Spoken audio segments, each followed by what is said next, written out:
আমি স্মার্টফোন নিয়েছি বোধহয় বছর ৫ আগে। ওইটার মধ্যে ঢুকিনি বলে বেঁচে গেছি। আমার বাবার যারা ফ্যান, তাদের কাছে আমি চিরকালই ওটা থাকবো। রাজা বসন্ত রায় রোড থেকে হাঁটতে, হাঁটতে দেশপ্রিয় পার্ক যাবে। ওখান থেকে ট্রামে উঠবে ৪৫ পয়সা দিয়ে ফার্স্ট ক্লাস। কর্নফিল্ড রোডের মোড়ে নামবে। ওখান থেকে বন্ধুদের সঙ্গে হাঁটতে, হাঁটতে স্কুলে চলে যাবে। এবং আমি গাড়ি চালিয়ে কলকাতা থেকে উত্তরপাড়া গেছি ক্লাস 8 এ। এখন তো খেলো হয়ে গেছে। হ্যাঁ, কার এই কটা ছবি মিস্টিকটা বেরোলো, তো কার নেই। কটা ইন্টারভিউ বেরোলো, আমিই বদার্ড নই। তো দর্শক কেন বদার্ড হবেন? তো অ্যাক্টিংটা নিশ্চয়ই ভাত রান্নার থেকে সহজ কাজ নয়। যা বিক্রি হবে সেটা বিক্রি করব কেন? দম থাকলে আমার জিনিসটা আমি কেনাবো লোককে দিয়ে। ১.৫ বছর স্টেজে উঠতে দেননি। ঘর ঝাড়মোছ করতাম, চা এনে দিতাম ট্রায়াঙ্গুলার পার্কের মোড়ে চায়ের দোকান থেকে ভাঁড় আর কেটলি নিয়ে যেতাম, চা এনে সকলকে দিতাম। তাদেরকে গোড়াতেই আনা হচ্ছে মেন লিডগুলোকে। ১ম এই হোর্ডিং করে দেয়া হচ্ছে। তারপর মাস গেলে একটা এমন টাকা দেয়া হচ্ছে যেটা তার বাবার জীবনে রোজগার করেননি মাসে। একজন ৩ দিন বাদে এলো, গত ৫ দিনের ৫ টা সিনের ক্লোজ আপ আলমারির পাশে দাঁড়িয়ে বলে গেল। উল্টো দিকে কে কি করেছে সে জানেই না। তো কাজেই তার পক্ষে এটা শেখা সম্ভব নয়। তো আমরা তো সবকটা ক্যারেক্টার একই সঙ্গে ক্যামেরায় রয়েছি। ক্যামেরার সঙ্গে আমরাও মুভ করছি, ক্যামেরাও যাচ্ছে। কাজেই ওখানে দেয়া নেয়াটা ঠিক না থাকলে সিনটা হবে না। সিনটা উঠবে না। একটা টাইমের পরে রজতাভ দত্ত আমায় বলেছিল, "এবারেই না সিরিয়ালটা বন্ধ হওয়া উচিত।" কিন্তু আমার ছেলে খুঁজতে গেলে আমি বিপদে পড়ে যাব। কারণ ছেলেরা অভিনয় দেখানোর কোনো স্কোপই পাচ্ছে না। যারা এখনো এই স্টুডিওতে সিরিয়ালের সঙ্গে যুক্ত আছেন, তারা বলেন যে ওখানে মেকআপ রুমে কোন ডাক্তার কাকে কোন ডিপ্রেশনের ওষুধ দিয়েছে সেটা আলোচনা হয়। মানে একই লোক ফেলুদা করছে, একই লোক সেই লোক ব্যোমকেশ করছে, ঘেঁটে যায়। আমি তখন ভাবলাম আমার এমন কিছু করতে হবে যেটা আমার বাবা করে যাননি। একমাত্র ডিরেক্টর অঞ্জন দত্তই যে কাহানির আগে আমাকে রেগুলারলি বাংলা ছবিতে কাস্ট করেছেন, আর কেউ করেননি। দেখেছিলাম যে আমি সে বছর মাত্র ১৬ দিন কাজ করেছি। আমি সেদিনই বড় গাড়ি কিনবো, যেদিন ওই বড় গাড়ি থেকে আবার ছোট গাড়িতে আমায় ফিরতে না হয়। ওইটা নিতে পারবো না। বাবা প্রডিউস করে ডিরেক্ট করে লঞ্চ করার থেকে ৪টে ফ্লপ দিয়ে শুরু করাটাও better.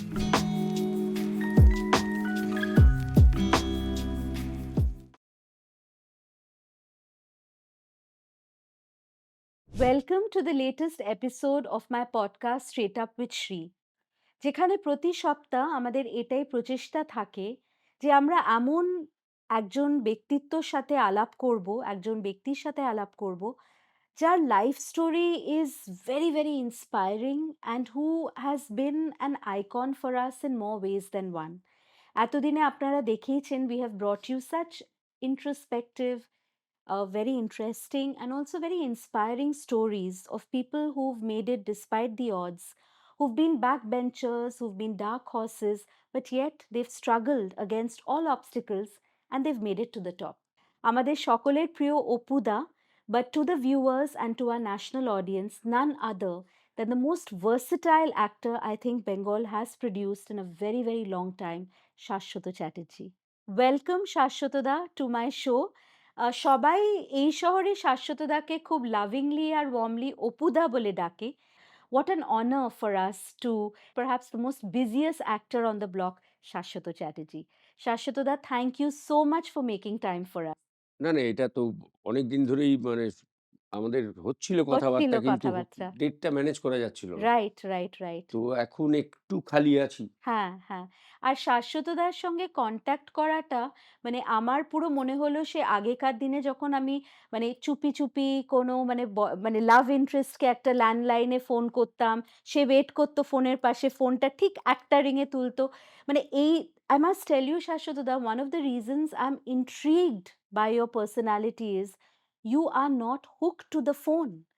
Ajkal, I have interviewed so many people as a journalist in my earlier life and now on my podcast.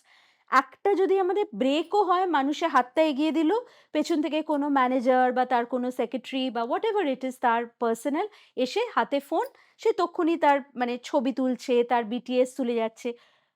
তুমি মানে যে লেভেলে এখন তুমি কাজ করছো, and we have just seen your spectacular Kalki which sort of smashed all the box office records, Night Manager, আরো কত আমরা আরো গল্প করব। How do you manage without a phone? নাকি তোমার একটা সিক্রেট ফোন আছে? না, ফোন তো একটা রাখতেই হয়, বাইরে গেলে সেটা হ্যাঁ, হ্যাঁ, কারণ এখন যেকোনো ইনফরমেশন ফোনেই আসে। যে রাইট। কালকে কটায় কল টাইম, গাড়ি কখন আসবে, হ্যাঁ, হ্যাঁ, হ্যাঁ, কার ডিটেইলস কি। হ্যাঁ, তো নিয়ে যাই যখন, একটা তো নিয়ে যাই। নিয়ে যাও। কিন্তু ওটা but that is a nobody has that number. খুব কম লোকের কাছে হ্যাঁ, আছে। এক্সাক্টলি, কারণ এক্সাক্টলি। তাতে মুশকিল হয় নইলে। হুম, আর থেকেও লাভ নেই। কারণ আমার যেটা প্রসেসটা হচ্ছে আমি নিয়ে যাই। হুম, ওই রাত্রিবেলা একবার অন হয়, বাড়ির সঙ্গে কথা হয়। কথা। কালকের টাইমিং গুলো জানিয়ে দেয়। হুম, অফ করে দিই। বেডসাইড টেবিলে বা ড্রয়ারে থাকে। হুম, পরের দিন সকালবেলা উঠে দেখে নিই, গাড়ি এলে কল করে। হুম, ওই গাড়িতে যে উঠলাম, ওটা ফ্লাইট মোডে চলে গেল। হুম। আবার সারাদিন শুটিং করে ওটা ফ্লোরেও যায় না। আচ্ছা, ওটা মেকআপ ভ্যানে থাকে। ওটা থাকে। হ্যাঁ, আবার সন্ধ্যাবেলা বাড়ি ফিরলাম, চান-টান করে আবার অন করে বাড়ির সঙ্গে কথা বলে, হুম। আবার রাত্রিবেলা যে যা ইনফরমেশন পাওয়ার সেগুলো নিয়ে আবার ফ্লাইট মোডে চলে যাই। পরের দিন ওয়াও! সকালবেলা খুলি। That's amazing. তুমি একটা কথা বলেছো যেটা আমার খুব মজার লেগেছে যে, একটা ফোন রাখা আজকের দিনে হলো মুদির দোকানের মতন। মানে তোমার একটা হয় না মানে সারাক্ষণ একটা কিছু কি চাই? কি দেখতে হ্যাঁ, চাও? হ্যাঁ। মানে the whole world is there for your বিভিন্ন কলিং। খবরের বাজার হ্যাঁ, থেকে হ্যাঁ। বাজার করছি তুমি আরকি। কি করে এই অ্যাডিকশন টা থেকে নিজেকে বাঁচিয়ে রাখলে? I am actually very interested in this. ওইটার মধ্যে ঢুকিনি বলে বেঁচে গেছি। ১ম থেকে? হ্যাঁ। আচ্ছা, আমি স্মার্টফোন নিয়েছি বোধহয় বছর ৫ এক আগে। আচ্ছা, আচ্ছা। তার আগে সেল ফোন নিয়েছি বোধহয় বছর ১০ এক আগে। হুম। ওই বাটন টেপা ওই, হ্যাঁ, হ্যাঁ, হ্যাঁ। এবং সেটা চলেছে আমার লাস্ট আমি করলাম রাজকুমার সন্তোষীর ব্যাড বয় কত সালে? ১৮, ১৯ বা ২০ সাল। হুম, ও না, স্মার্টফোন এসছে খুব বেশি দিন নয়। ৪-৫ বছর ওই যা বললাম। হুম, তো তখনও আমার কাছে ওই বাটনওয়ালাই ফোন ছিল। হুম। তো পুরনোপন্থী যেটা একদম। হ্যাঁ, তো ওকে। সেইটা খুব ইন্টারেস্টিং, মানে অনেকেই তখন চমকে যেত। এটা কি? হ্যাঁ, এটা কি? মানে এটা কি পদার্থ একটা বেরোচ্ছে তোমার থেকে? দেখো তুমি আ মানে শুভেন্দু চ্যাটার্জির ছেলে এটা এই আ লেবেলটা অনেকদিন অবধি তোমাকে বয়ে যেতে হয়েছে। এখনো হতে হয়। এখনো হতে হয়। মানে আজ সেটা খুব স্বাভাবিক। যারা আমার থেকে বয়স্কে বড়, যারা আমার বাবার যারা ফ্যান, হুম, হুম, তাদের কাছে আমি চিরকালই ওটা থাকবো। হুম। ওটা আমি অ্যাবসোলিউটলি, জানি। অ্যাবসোলিউটলি এবং আরেকটা হলো যে দেখো এখন এই নেপো কিডস, স্টার কিডস এই টার্মস গুলো খুব লুজলি লোকে ইউজ করে অ্যান্ড মানে সেটা Karan Johar has made it even more popular. ওর শোতে ওই নেপো কিডস ব্যাপারটা এসে গেছে। তুমি তো the original I am using the word consciously original nepo kid or star kid অথচ তোমার বাবা like I think most middle class Bengali parents my parents are just the same কোনোদিন যে কোনো কারুর কাছে তোমার সুপারিশ করা বা তোমার মানে প্রতিভার কথা তাদের জানানো কোনোদিন এটা করেনি না, মানে what was your relationship like with your father and when did you know যে পড়াশোনা I am not interested in যদিও তুমি কম্পিউটার নিয়ে পড়েছো but I want to be an actor ওটা হুট করে হয়ে গিয়েছিল। মানে আমার জীবনটা আর ৫ টা, আসলে আমি যেখানে থাকতাম না সেখানে পাড়া কালচার। রাজা বসন্ত রায় রোড হ্যাঁ, পাড়া কালচারের হ্যাঁ পাড়ার ছেলেরা যারা আছে তারা জানে পাড়া কালচার কি। হুম কলেজে যেতে হয় তাই যাই। হুম অবসর সময় আমাদের রক আছে। রক হ্যাঁ? যেটা পটলডাঙা। ঠিক সোজা কথা। সেই টেনিদা হ্যাঁ, হ্যাঁ চায়ের দোকানে খাতা চলে। রাইট বাড়ির বাজার করতে যাই কারণ ওখান থেকে পয়সা ঝাঁপা যায়। যেটা দিয়ে সিনেমার টিকিট তখন দাম খুব কম ছিল, কম ছিল ৯০ পয়সা। হ্যাঁ আর ২০ পয়সা দামে সিগারেট ২ ১ টা ম্যানেজ হয়ে যেত। ম্যানেজ হয়ে যেত তো সেই কারণে বাড়ির বাজারটা করতে যাওয়া। হ্যাঁ কারণ আমাকে যা পয়সা দেয়া হতো সাউথ পয়েন্টে যখন পড়তাম, আমার পাশেই যে বসে বন্ধু, সে টিফিনের জন্য বা কনভেন্স বাবদ ৳২০ পেত। ও আমায় দিত ৳৫। ৫ টাকা হুম ক্লাস ৬ হওয়াতে স্কুল বাস ছাড়িয়ে দিল। বলল, "বড় হয়ে গেছো।" রাজা বসন্ত রায় রোড থেকে হাঁটতে, হাঁটতে দেশপ্রিয় পার্ক যাবে। ওখান থেকে ট্রামে উঠবে ৪৫ পয়সা দিয়ে ফার্স্ট ক্লাস। কর্নফিল্ড রোডের মোড়ে নামবে। ওখান থেকে বন্ধুদের সঙ্গে হাঁটতে, হাঁটতে স্কুলে চলে যাবে। হুম হুম। বাকিটা যেটা বাঁচত তাই দিয়ে টিফিন। এবার টিফিন কমিয়ে তুমি যদি নেশা করতে চাও তাহলে তোমার ব্যাপার। সেটা তোমার উপরে এর বেশি দেব না।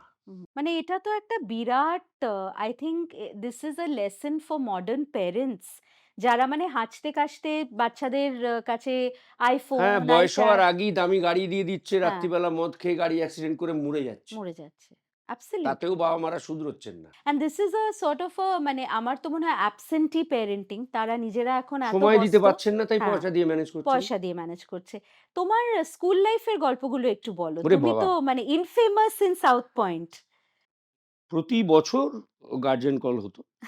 আচ্ছা হ্যাঁ, বাবা ওই যেতেন না না, মা যেত। হ্যাঁ মার তারপরে ফিরে এসে এক জোড়া করে বালা বা চুড়ি পিঠে ভাঙত। তো আহ, কখনো বেঞ্চের ওপর দাঁড় করিয়ে দিয়েছেন, কখনো আন্টিরা, কখনো প্রিন্সিপালের ঘরের সামনে নীল ডাউন করে বসে আছি, কখনো মিসেস ভিনসেন্ট ছিলেন, মীরা আন্টি ছিলেন সাউথ পয়েন্টে, কেনপেটা করেছেন পায়ে। এটা হয়েছে স্কুলে। কিন্তু মজার কথা হচ্ছে স্কুলের যখন 50 বছর পূর্তি হলো, 50 জন এক্স স্টুডেন্টকে তারা ফেলিসিটেট করলো, হুম। তার মধ্যে আমি একজন ওরে বাবা! এইখানে রয়েছে। আচ্ছা, আচ্ছা। এবং যেদিন পুরস্কার নিতে যাচ্ছি স্কুলে, ঢোকার সময় আমার যত আন্টি ছিলেন সবাই চোখ পাকিয়ে বলছেন, জীবনে ভাবিনি এটা, মানে তুমি ফেলিসিটেটেড হচ্ছ, এটা জীবনে একটা। ভাবিনি এটা। হ্যাঁ।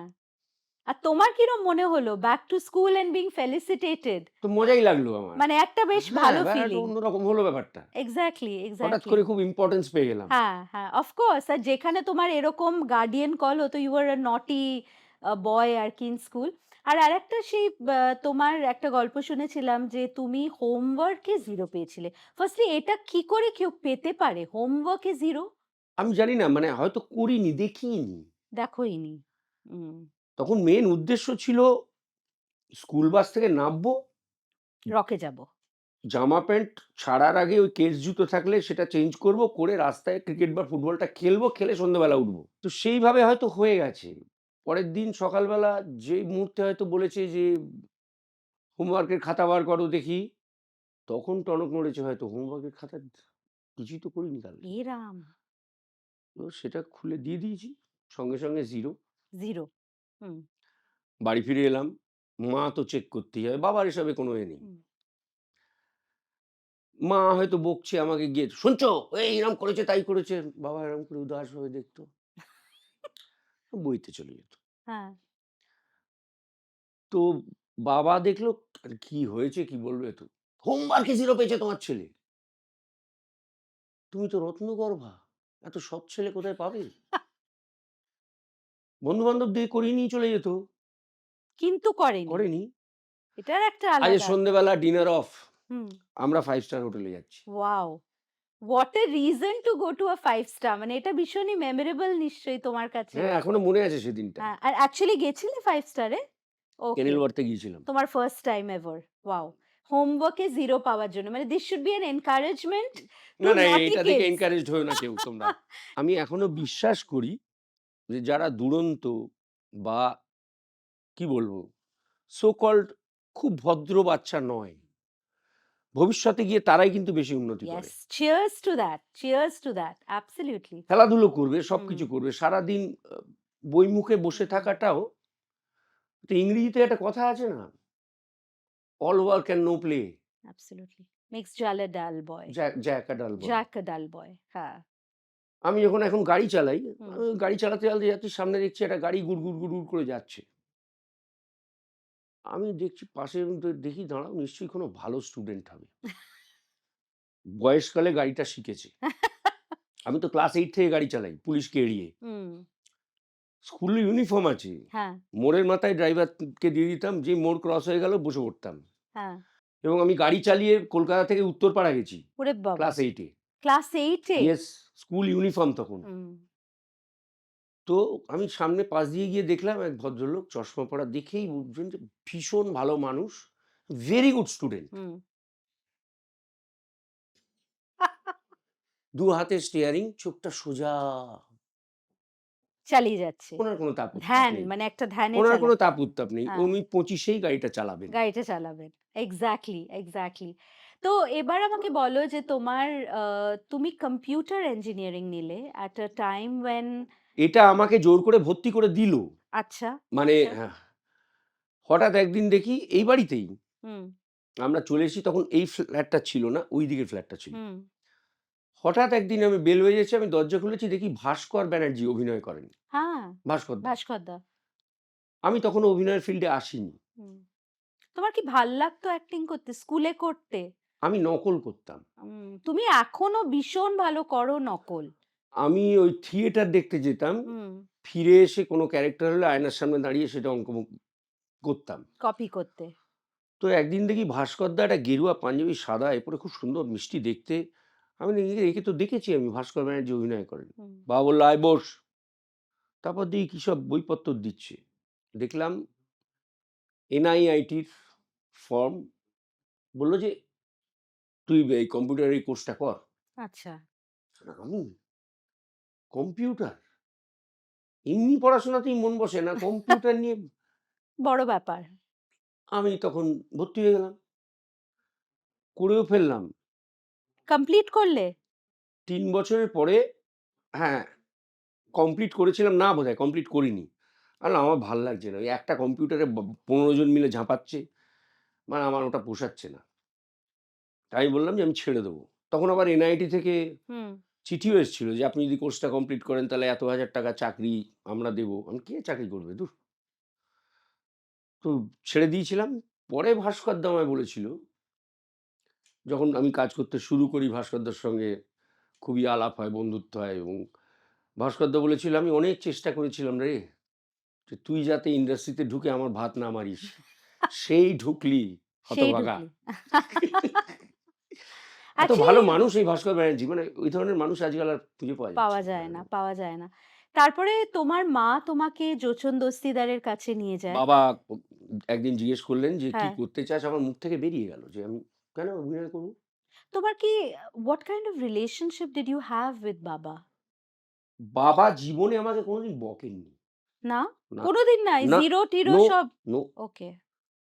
বাবা একবার তাকালে ওটাতেই অনেক কাজ হতো। হুম, এবং যেখানে, যেদিন বাবা তুই থেকে তুমিতে চলে যাবে, হুম। সেদিন বুঝতে হবে একটু গন্ডগোল আছে। রেগে গেছে। হ্যাঁ। হুম, এমনিতে তুই তোকারি চলে। হুম।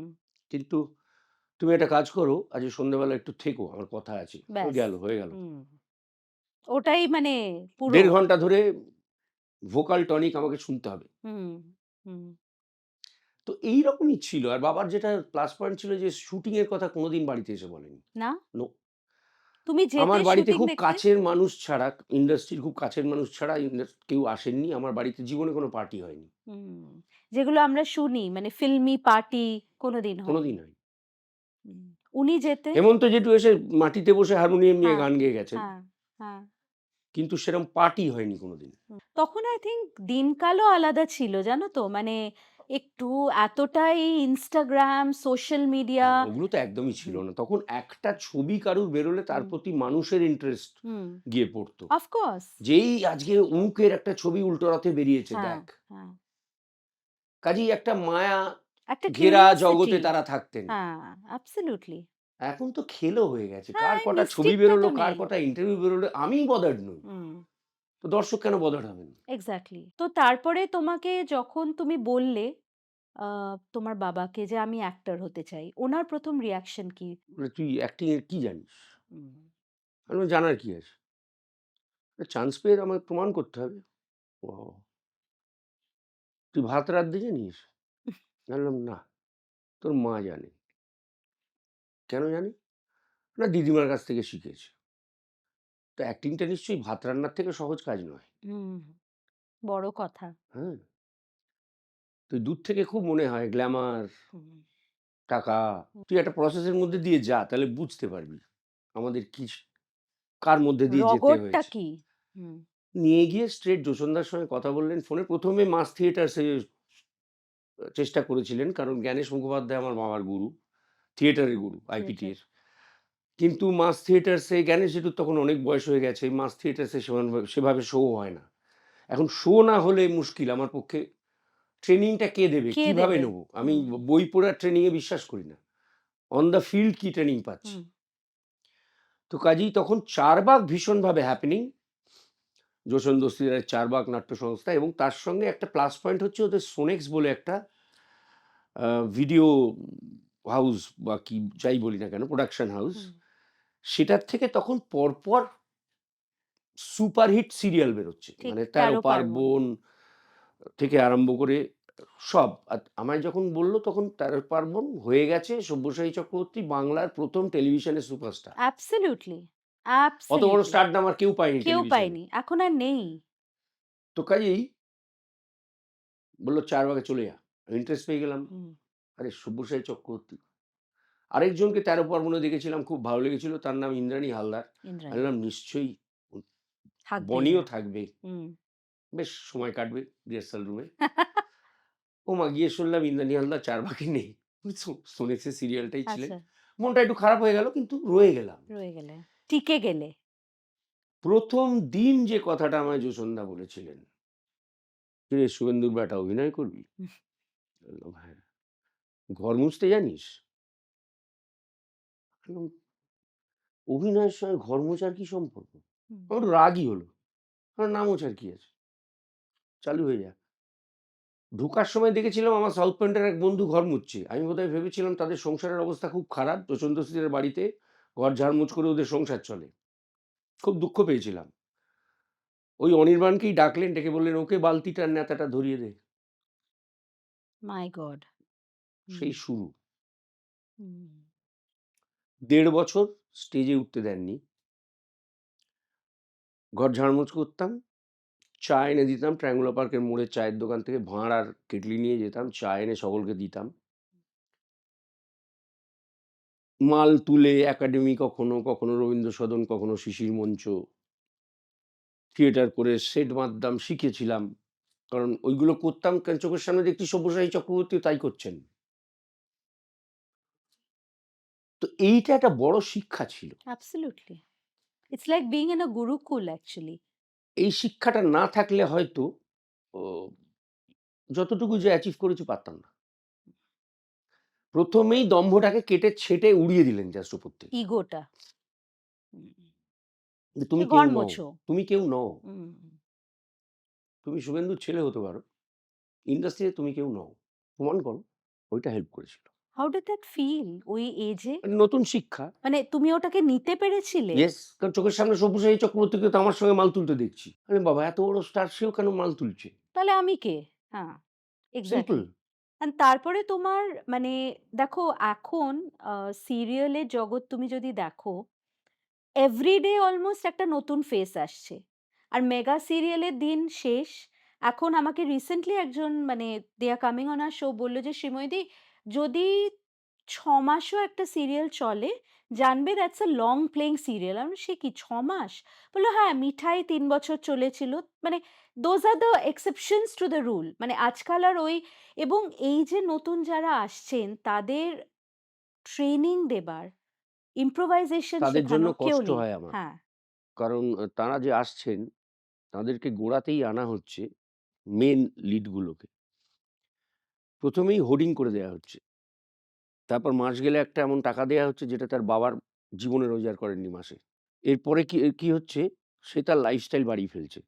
রিসেন্ট ফোনটা তার চাই। একটা গাড়ি কিনে ফেলছে ইএমআই দিয়ে। লাইফস্টাইলটা বেড়ে গেল। এরপর সিরিয়ালটা শেষ হয়ে গেল। মেইন লিড যারা, সে আর ২য় কাজটা পেল না। কারণ তার আগেরটায় তো সে হোর্ডিং ছিল। আমার নতুন চাই। এবার সে কি করবে? ডিপ্রেশনে চলে যাচ্ছে। এটা ভালো সিস্টেম নয়। আমরা অনেক বেটার সময়ে কাজ করেছি, অনেক বেশি সুযোগ পেয়েছি শেখার। এই অ্যাবসোলিউটলি। বেচারীরা কোনো সুযোগই পায় না। হুম, তুমি তো এটাও বলো যে তোমার television career and you have been iconic there too যে that has been like a training ground for you. Absolutely. মানে তুমি যা শিখেছো ইভেন যেটা তোমাকে অনেকেই বলেন that you are an excellent co actor এবং you credit that to your television days যে আমি শিখলাম যে কি করে ভালো সহ অভিনেতা বা হ্যাঁ, মানে যে কিউজ গুলো দেয়া। এটা মেইনলি হলো এক আকাশের নিচে। হ্যাঁ। যেটা অন্যরকম টেকিং স্টাইল এলো হুম। যে কেটে-কুটে শট নেব না। এখন যেটা হয়, একজন ৩ দিন বাদে এলো, গত ৫ দিনের ৫ টা সিনের ক্লোজ আপ আলমারির পাশে দাঁড়িয়ে বলে গেল। উল্টো দিকে কে কি করেছে সে জানেই না। জানি না। তো কাজেই তার পক্ষে এটা শেখা সম্ভব নয়। হুম। তো আমরা তো সবকটা ক্যারেক্টার একই সঙ্গে ক্যামেরায় রয়েছি। ক্যামেরার সঙ্গে আমরাও মুভ করছি, ক্যামেরাও যাচ্ছে। কাজেই ওখানে দেয়া নেয়াটা ঠিক না থাকলে সিনটা হবে না। সিনটা উঠবে না। রাইট। তোমার সিরিয়াল 'এক আকাশের নিচে' তখন আমি ছোট ছিলাম অনেক। কিন্তু আমার মনে আছে আ আকাশ became like this মানে all the sisters in my family যারা আমার থেকে একটু বড় ছিল, I knew all of them you know they kind of একটা ক্রাশ ছিল আকাশের উপর। But he was the proverbial hero তখন। হুম। আর সিরিয়ালের হিরো কিন্তু তখন আমার কাছে আমি দেখতাম মানে no less than a film hero কারণ তখন তো লোকে হলে কম যাচ্ছে, হুম। সিরিয়াল বেশি দেখছে। সিরিয়াল ওয়াজ সো গুড তখন। অ্যাবসোলিউটলি। অ্যান্ড আই থিংক সিরিয়ালের জন্যে অনেক ভালো অ্যাক্টর্সরা and which was followed by মানে টেলিফিল্মস যেরকম ইটিভিতে অসাধারণ টেলিফিল্মস, অসাধারণ। অসাধারণ একটা ওই ফেজ ছিল। ফেজটার কথা একটু বলো? ওই ফেজটায় আমি মানে তখন কৌশিক গাঙ্গুলি, পার্থ হুম। সেন, আ মানে জয় মুখার্জি, অরিন্দ্য ব্যানার্জি, এরা সবাই মিলে এত ভালো, ভালো কনটেন্টের মানে টেলিফিল্মস হতো না, টেলিফিল্ম দেখার জন্য ইভেন আমার বাবা বসে থাকতো। হুম। আমার এত এখনো মনে ভালো। আছে একটা টেলিফিল্ম দেখতে, মানে পার্থ সেনের একটি টেলিফিল্ম, 'ফিরে আসা' বলে, নামটা এখনো মনে আছে। তাতে আমি কুশল চক্রবর্তীর বাবা করেছিলাম চুল পাকিয়ে। ২ টো বয়স ছিল বোধহয় খুব সম্ভবত। তো টেলিফিল্মটা দেখতে আমি পার্থদার বাড়ি গেছি। ওখানে বসে আড্ডা মারতে, মারতে সকলে মিলে টেলিফিল্মটা দেখব। এই ব্যাপারটা একটা ছিল তখন। একটা যেটা আমাদের কমিউনিটি। প্রজেক্ট, আমার নয়। আমাদের। "কিরে একসঙ্গে বসে একটু দেখা গেলে ভালো হয় তো?" আমি বললাম, "হ্যাঁ, চলো, চলে আসছি।" তো গাড়ি তখন একটা কিনেছিলাম, চলে যেতাম। ফিরে এসেছি খাওয়া-দাওয়া করে, রাত্রির তখন ১২টা বেজে গেছে। তো চাবি দিয়ে দরজা খুলেছি, ওইখানে একটা চেয়ার ছিল, বাবা বসতেন। তার পাশের টেবিলটায় একটা চিরকুট রাখা। "লাভড ইউর অ্যাক্টিং ইন 'ফিরে আসা'।" ওয়াও! পরের দিন কিন্তু মুখে কিছু বলেননি। জীবনে বলেননি। আর তারপরে মানে নো এফিউসিভনেস তারপরে। আমি এক্সপেক্ট করছি সকালবেলা হ্যাঁ, কিছু একটা হবে। হুম, খবরের কাগজ। হুম। ফিরেও তাকায়নি। তো তুমি যখন এক আকাশের নিচে করলে, তোমার এভলিউশনটা কিরকম হলো? Because that serial ran for so long. 5 1/2 years. Yes, 5.5 years and that whole unit was must have been like a community, একটা tribe, একটা family. মুশকিল হচ্ছে যে মানে ওটা লাইক আ ফ্যামিলি হয়ে গিয়েছিল। তার কারণ ওই যে স্টুডিওটা ছিল মানিকতলা অরোরা স্টুডিও, ওখানে ওই একটাই কাজ হতো। ওইটাই। ওইটাই। আচ্ছা। দুদিকে ২ টো পুকুর, মাঝখানে একটা ফ্লোর, ২ টো ফ্লোর ইনফ্যাক্ট, একটা বাড়ি, সেটাকে ইউজ করা হতো আমাদের হসপিটাল হিসেবে। আরেকটা ফ্লোর ছিল যেটাতে বাড়ির সেটটা ফেলা ছিল। ৫.৫ বছর শুধু এই কটা মানুষই ওখানে যায় রোজ। একটা রান্নাঘর যেটা আমাদের, মানে কাল রাত্রে বলে চলে গেছি সকালে ব্রেকফাস্ট কি খাবো? থাকে যেন। শেখরদা বলে একজন খাবার-দাবারটা দেখতেন। রেখে দিয়েছি। আচ্ছা ব্রেকফাস্টে যখন এটা হচ্ছে, টিফিনে কিন্তু তাহলে আমি ওইটা করছি। আমি বললাম ঠিক আছে। আর একদম লাঞ্চ? বাড়ির আর মতো। লাঞ্চ? দেখছি মানিকতলা বাজারে পাঠাচ্ছি। দেখি কি হয়, কি পাওয়া যায়। এইভাবে চলেছে। সেখানে একটা টাইমের পরে রজতাভ দত্ত আমায় বলেছিল, "এবার এই না সিরিয়ালটা বন্ধ হওয়া উচিত।" বলেছিলেন? হ্যাঁ। আমি বললাম, "কেন?" আরে কি মুশকিল হচ্ছে বলতো? তুই হাঁ করলে আমি হাওড়া কেন হনুলুলু বুঝছি। এত ফ্যামিলিয়ার হয়ে গেছে আরকি। হ্যাঁ, মানে তুই কি বলতে পারিস বা এখন তুই কি করবি তোর মুখ দেখে আমি বলে দেবো। এটা খুব বিপজ্জনক। ৫ বছর তো। ৫.৫ বছর মাই গুডনেস! এবং লাস্ট ৯ মাস আমি ডিরেক্ট করেছি ওটা। তাই? হুম। তুমি যখন 'এক আকাশের নিচে' করেছিলে, আমি তো সিরিয়ালটা এখনো ওটা YouTube এ জানি অনেকে দেখেন। অনেকেই দেখেন। অনেকে দেখে, আমি তার মধ্যে একজন। একটা জিনিস তুমি দেখবে যে, এই যে আকাশের একটা মেন্টাল এভলিউশন হলো। তার একটা অফিস ছিল, তার সেইখানকার সে ডায়নামিক্স, ডাক্তার ছিল, হসপিটাল ছিল ডাক্তার একটা। ছিল, তার একটা কাজের জায়গা ছিল, তাই তো? কিন্তু এখনকার তুমি যদি মানে মডার্ন সিরিয়ালস দেখো, everything is dominated by women and the men are props. Absolutely এটা খুব দুঃখের। কারণ এর জন্য কিন্তু কি হচ্ছে, আমরা যদি ইন্ডাস্ট্রির দিকে তাকাই, অ্যাজ আ ছবির ডিরেক্টর হিসেবে আমি যদি কোনো অ চরিত্রের জন্য কাউকে খুঁজি, আমি মহিলা অনেক পেয়ে যাবো ভালো অভিনেত্রী। ট্যালেন্টেড। কিন্তু আমার ছেলে খুঁজতে গেলে আমি বিপদে পড়ে যাবো। কারণ ছেলেরা অভিনয় দেখানোর কোনো স্কোপই পাচ্ছে না। খালি বডি। ইভেন আমার চেনাশোনা একজন, তার প্রোডাকশন হাউস আছে। সে একদিন প্রিয়া সিনেমার অরিজিৎ দত্তর কাছে ফোন এলো যে, অরিজিৎ দত্ত আসলে ফ্যাশন ইন্ডাস্ট্রির সঙ্গে যুক্ত। বলল, "হ্যাঁ, বল।" "মানে? আর অ্যাক্টিং?" আচ্ছা ঠিক আছে। বলে ফোনটা রাখলাম। আমি বললাম, "কি হয়েছে?" "ওই অমুক বললেন।" আমি নামটা বলছি না। "রাহুলদা, একটা হ্যান্ডসাম ছেলে দিতে পারো? এই ধরো আ ২৪-২৫ বছর বয়স, এক্সারসাইজ করা বডি, দেখতে ভালো একটা ছেলে।" "কিসের জন্য?" বলল, নেক্সট সিরিয়ালের হিরো।" বাহ! তুমি? আমি জিজ্ঞেস করলাম যে, "অ্যাক্টিং?" বলল, "লাগবে না, করিয়ে নেবো।" খুবই দুর্ভাগ্য মানে এই আজকালকার ছেলেদের যে তারা আ তাদেরকে তৈরি করা হচ্ছে না। সময় নেই? সময় বা ইচ্ছে কোনটাই হয়তো নেই। কারণ মহিলা কেন্দ্রিক যখনই প্রোডাকশন হবে, মানে বেশিরভাগ ক্ষেত্রে যেটা হচ্ছে যে মহিলারাই যা রোল পাচ্ছেন ক্রিমটা মহিলারাই পাচ্ছেন। খুব দুঃখের। অথচ শাশ্বতদা এখন তো দেখো টেলিভিশন রেমিউনারেশন ইজ সুপারব। মানে it's a easy way to make a fast buck, right? Fast কিন্তু ইট নট সাস্টেইনেবল। না। ওই যে বললাম, যাকে দিচ্ছে টাকা তাকে একটা সিরিয়ালের জন্যই হোর্ডিং করছে। তারপরে শেষ তাকে আর তাড়াতাড়ি। রিপিট করছে না। বেশিরভাগ ক্ষেত্রে। তো ওই বললাম না একটা ফ্রাস্ট্রেশন, একটা ডিপ্রেশন খুব চালু হয়েছে। এবং যারা আমার পরিচিত, যারা এখনো স্টুডিওতে সিরিয়ালের সঙ্গে যুক্ত আছেন, তারা বলেন যে ওখানে মেকআপ রুমে কোন ডাক্তার কাকে কোন ডিপ্রেশনের ওষুধ দিয়েছে সেটা আলোচনা হয়। ওহ গড! এই বয়সে সেটা হওয়া উচিত ছিল না। হুম। মানে মেন্টাল হেলথ ভীষণভাবে এফেক্টেড। আর আই থিংক তাই জন্যে আমার পার্সোনালি মনে হয় তুমি দেখবে এই যে একটা টোটাল একটা পপুলেশন অফ ইনফ্লুয়েন্সার্স, অনেকে কিন্তু এরা ছোট-মোটো টিভি অ্যাক্টর। মানে এদের কাজই হলো কোনো দোকানের কোলাবোরেশন করা and there are managers for this influencers. মানে আমি জানি না, আমার ঠিক ক্লিয়ার নয় ব্যাপারটা। হ্যাঁ, তুমি এতদিনে মানে তুমি যখন টেলিভিশন করেছিলে ইট ওয়াজ সাচ আ আমার পিওর এখানে কোনো মিডিয়াম। ম্যানেজারই নেই। হ্যাঁ, I know that.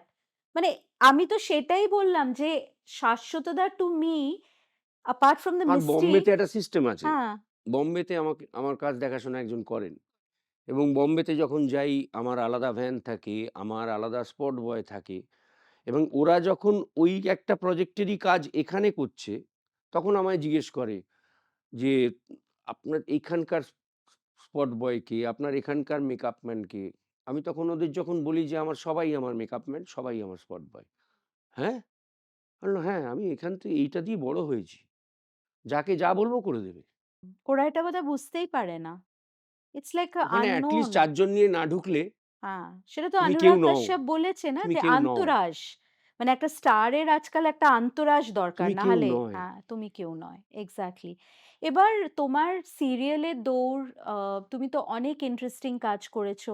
সন্দীপ রায়েরও তুমি। আরে ওইটা আমার জীবনের বেস্ট হ্যাঁ, ফেজ ছিল। হ্যাঁ, সেইটা। যতদিন ফেলুদা করেছি। হ্যাঁ, এক্সাক্টলি তুমি তোপসে ছিলে। তোপসে ছিলাম, বেনুদা ছিল হ্যাঁ, ফেলুদা, হ্যাঁ। সব্যসাচী চক্রবর্তী। ২ টো ছব ফিল্মের জন্য রবি জেঠু ছিলেন, তারপর অনুপ জেঠু ছিলেন, তারপর বিভুদা এলেন। বিভুদা অনেকগুলো করেছেন। কিন্তু রবি জেঠু বা অনুপ জেঠু দুজনেই ২ টো করে চলে গেলেন। যেটা একদম ওই সন্তোষ দত্তের রেকর্ড ছিল। আর তখন বাবুদা বলতো, "এরপর তো কাউকে কাস্টিং করতে ভয় লাগবে রে।" বলি, "এটা একটা ট্রেন্ড হয়ে দাঁড়িয়েছে। লালমোহনবাবু করলেই ২ টোর গল্প বেশি করছে না কেউ।" করছে না। But actually that happened also. মানে এটা একটা অদ্ভুত একটা মানে জানি না মিস্টেরিয়াস একটা মানে ব্যাপার। হ্যাঁ, কিন্তু বিভুদা সেটা প্রথাটা সেটা ভাঙলেন। প্রথাটা ভাঙলো। এক্সাক্টলি। এবার এখন তো দেখো ইভেন আ তুমি ব্যোমকেশ বলো, ফেলুদা বলো, হাজার, হাজার এটা হয়ে গেছে। ঘেঁটে গেছে একটু। ঘেঁটে গেছে। মানে এটা তোমার মনে মানে হয় না? একই লোক ফেলুদা করছে, একই লোক সেই লোক হ্যাঁ, ব্যোমকেশ করছে, ঘেঁটে যায়। হ্যাঁ, বাট ডোন্ট ইউ থিংক এটা একটা কিরম ফ্র্যাঞ্চাইজি টাইপের হয়ে গেছে? মানে ওই গোয়েন্দা, ফ্র্যাঞ্চাইজিটাও তো গোয়েন্দা। ঘেঁটে গেল। মানে যেকোনো জিনিসই ফ্র্যাঞ্চাইজি করলে তার তো একটা ফিক্সড রাখতে হবে যে এই করবে, এ যখন করছে এই করবে। সেটা তো আর নেই। সেই পিউরিটিটাই তো চলে গেল। এবার তোমার সিনেমায় যখন তুমি মানে from the serial world of serials তুমি যখন ফোরে করছো ইন্টু ফিল্মস, তুমি কি তখন বুঝেছিলে that you are not the conventional hero? হ্যাঁ, ডেফিনিটলি, হ্যাঁ? ডেফিনিটলি। সেটা কি করে তুমি বুঝলে? অনেকটা দর্শকের কাছ থেকে, যাদের কাছ থেকে শুনতে হয়েছে বছরের পর বছর, দিনের পর দিন, বছরের পর বছর। আপনার বাবাকে যা দেখতে ছিল, ম্যাটিনি আইডল। আপনি ওটা আমায় হেল্প করেছে। আমি ওইটা হওয়ারই চেষ্টা করিনি। আমি তখন ভাবলাম আমায় এমন কিছু করতে হবে যেটা আমার বাবা করে যাননি। It's a hero oriented culture, right? Everything is আমার about the character hero. Hero হয়েছে। হ্যাঁ, মানে তুমি ওইটাই চরিত্রটাকে তুমি হিরো বানাবে। মানে যাই চরিত্র দিক তুমি সেটাকে এমনভাবে এসে করবে যে ইউ বিকাম দ্য মানে prominent talking point of that project. Absolutely. Right. এটা তুমি ১ম থেকেই বুঝতে পেরেছিলে? হ্যাঁ, but did you face any kind of rejection because of the way you looked? বাবার সাথে তোমার চেহারার অমিল? সেটা তো ছিলই। মানে মুখে হয়তো সামনাসামনি কেউ বলতেন না। কিন্তু ওটা তো ছিলই। ওটা তো ছিলই। হ্যাঁ, কারণ আমি বুঝতে পারছি তো। আমি আমার ছবিও দেখছি, বাবার ছবিও দেখছি। আমি নিজে তো ডিফারেনশিয়েট করতে আর পারছি। Constant comparison. তুমি যেহেতু ছেলে সেটা আরো হবেই বেশি। স্বাভাবিক। সেটা যেহেতু এটা আমার বাবার যদি মেয়ে হতো, তাহলে তাকে এটা ফেস করতে হতো না। অ্যাবসোলিউটলি। আই ফিল যেরকম ধরে নাও অভিষেক বচ্চন, ওর একটা আনফেয়ার আমার কন্টিনিউয়াস বাবা যদি হ্যাঁ। অমিতাভ বচ্চন হতেন, আমি ইন্ডাস্ট্রিতে আসতামই না। That's a good one. তোমার ফিল্মস এর কিছু মেমোরেবল আমাদের অ্যানেকডোটস বলো এবং সবথেকে আমার মনে হয় যে ২ জন মানুষের কথা আমি আনবো। একজন তো ডেফিনিটলি তোমার ভীষণ ফেভারিট এবং কাছের মানুষ রবি জেঠু। হ্যাঁ, মানে তুমি তো এটাও বলেছ যে যেটা তোমার বাবা করেননি, রবি জেঠু ওটা তোমার ক্যারিয়ারে, তোমার জীবনে করেছে। রবি জেঠুর সঙ্গে তোমার রিলেশনশিপ একটু বলো আমাদের। চিরকালই ছোটবেলা থেকে সিনেমা দেখেছি। রবি জেঠুর সঙ্গে রিলেশনটা আরো গাঢ় হলো যখন আমরা রাজা বসন্ত রায় রোড থেকে এই গল্ফ গ্রিনে এলাম। কারণ রবি জেঠু থাকতেন এখানে ডুপ্লে ফ্ল্যাটগুলোতে, সেন্ট্রাল পার্কের কাছে। তো তার আগে বাবাকে রবি জেঠুই বলেছিল যে, "এখানে এই বাড়িগুলো না, এই দোতলা বাড়িগুলো ৳2,00,000 য় বোধহয় বিক্রি হয়েছে তখন।" তো রাজা বসন্ত রায় রোড থেকে বাবা এখানে আসবে না। কে যাবে রবিদা ওই গল্ফ গ্রিনে শেয়াল চড়ে? তখন রবি জেঠু বলেছিলেন, "ওরে এককালে এখন শেয়াল চড়ে, পরে হয়তো চড়বে না। এত সস্তায় বাড়ি পাবি না।" নেয়নি, কিনে নে। নেয়নি। আচ্ছা। তো তারপরে যখন আমরা এখানে এলাম, অনেক বছর পরে 89 এ না 90 তে এসছি আমরা। তারপর থেকে এই যাতায়াতটা বাড়লো। বাবার আমরা অনেক সময় যেতাম রবি জেঠুর বাড়িতে। আরো অনেকে আসতেন। বাবাদের একটা ৩ পাত্তি খেলার নেশা ছিল। দুনিয়ার খুচরো পয়সার ব্যাগ ছিল একটা, প্রত্যেকের কাছে। ওই ব্যাগ নিয়ে বসা হতো, ওরা খেলতো, আমরা খাওয়া-দাওয়া করতাম।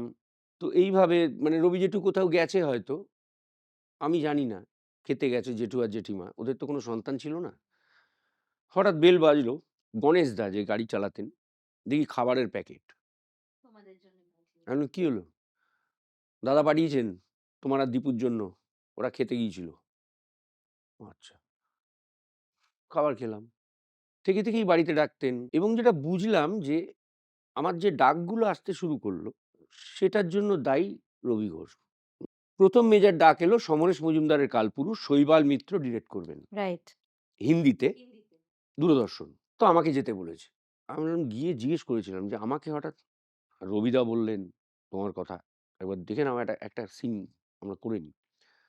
ওমা! করলাম, সিলেক্টেড হয়ে গেলাম। তারপরে একটা হিন্দি কাজ করছি, একটা সিন শেষ হয়েছে হঠাৎ, "ভালো হয়েছে।" Technician studio. পেছনে রবি একটু দাঁড়িয়ে আছে।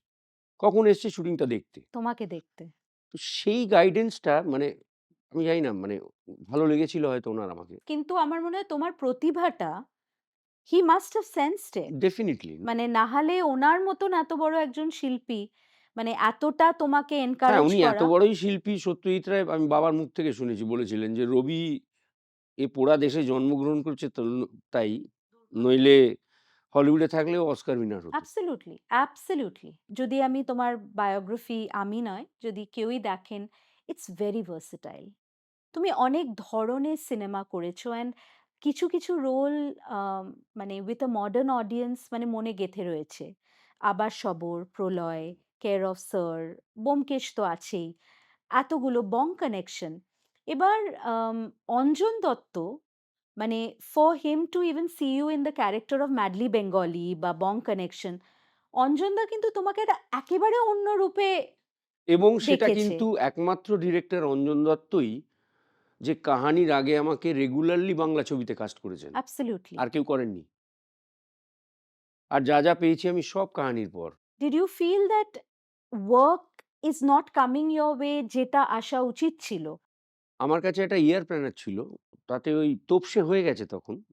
তার পরের একটা বছর ইয়ার প্ল্যানারে আমি ক্যাল দেখেছিলাম যে আমি সে বছর মাত্র ১৬ দিন কাজ করেছি। এই struggle was it a period of কিন্তু struggle? স্ট্রাগল বলে মনেই করিনি আমি সেটা। যে গোড়া থেকেই আমি না যেটা বাবা জ্যাঠাদের দেখে শিখেছি, সঞ্চয়ের প্রতি ওদের কোনো কিছু ছিল না? না। আচ্ছা। তো গোড়াতেই আমি যেটা চেয়েছিলাম যে আমায় আ একটা জিনিস করতে হবে। আগে ফিন্যান্সিয়াল জায়গাটাকে স্টেবল। স্টেবল করতে হবে। তাহলেই কিন্তু আমাকে আর খারাপ কাজ করতে হবে না।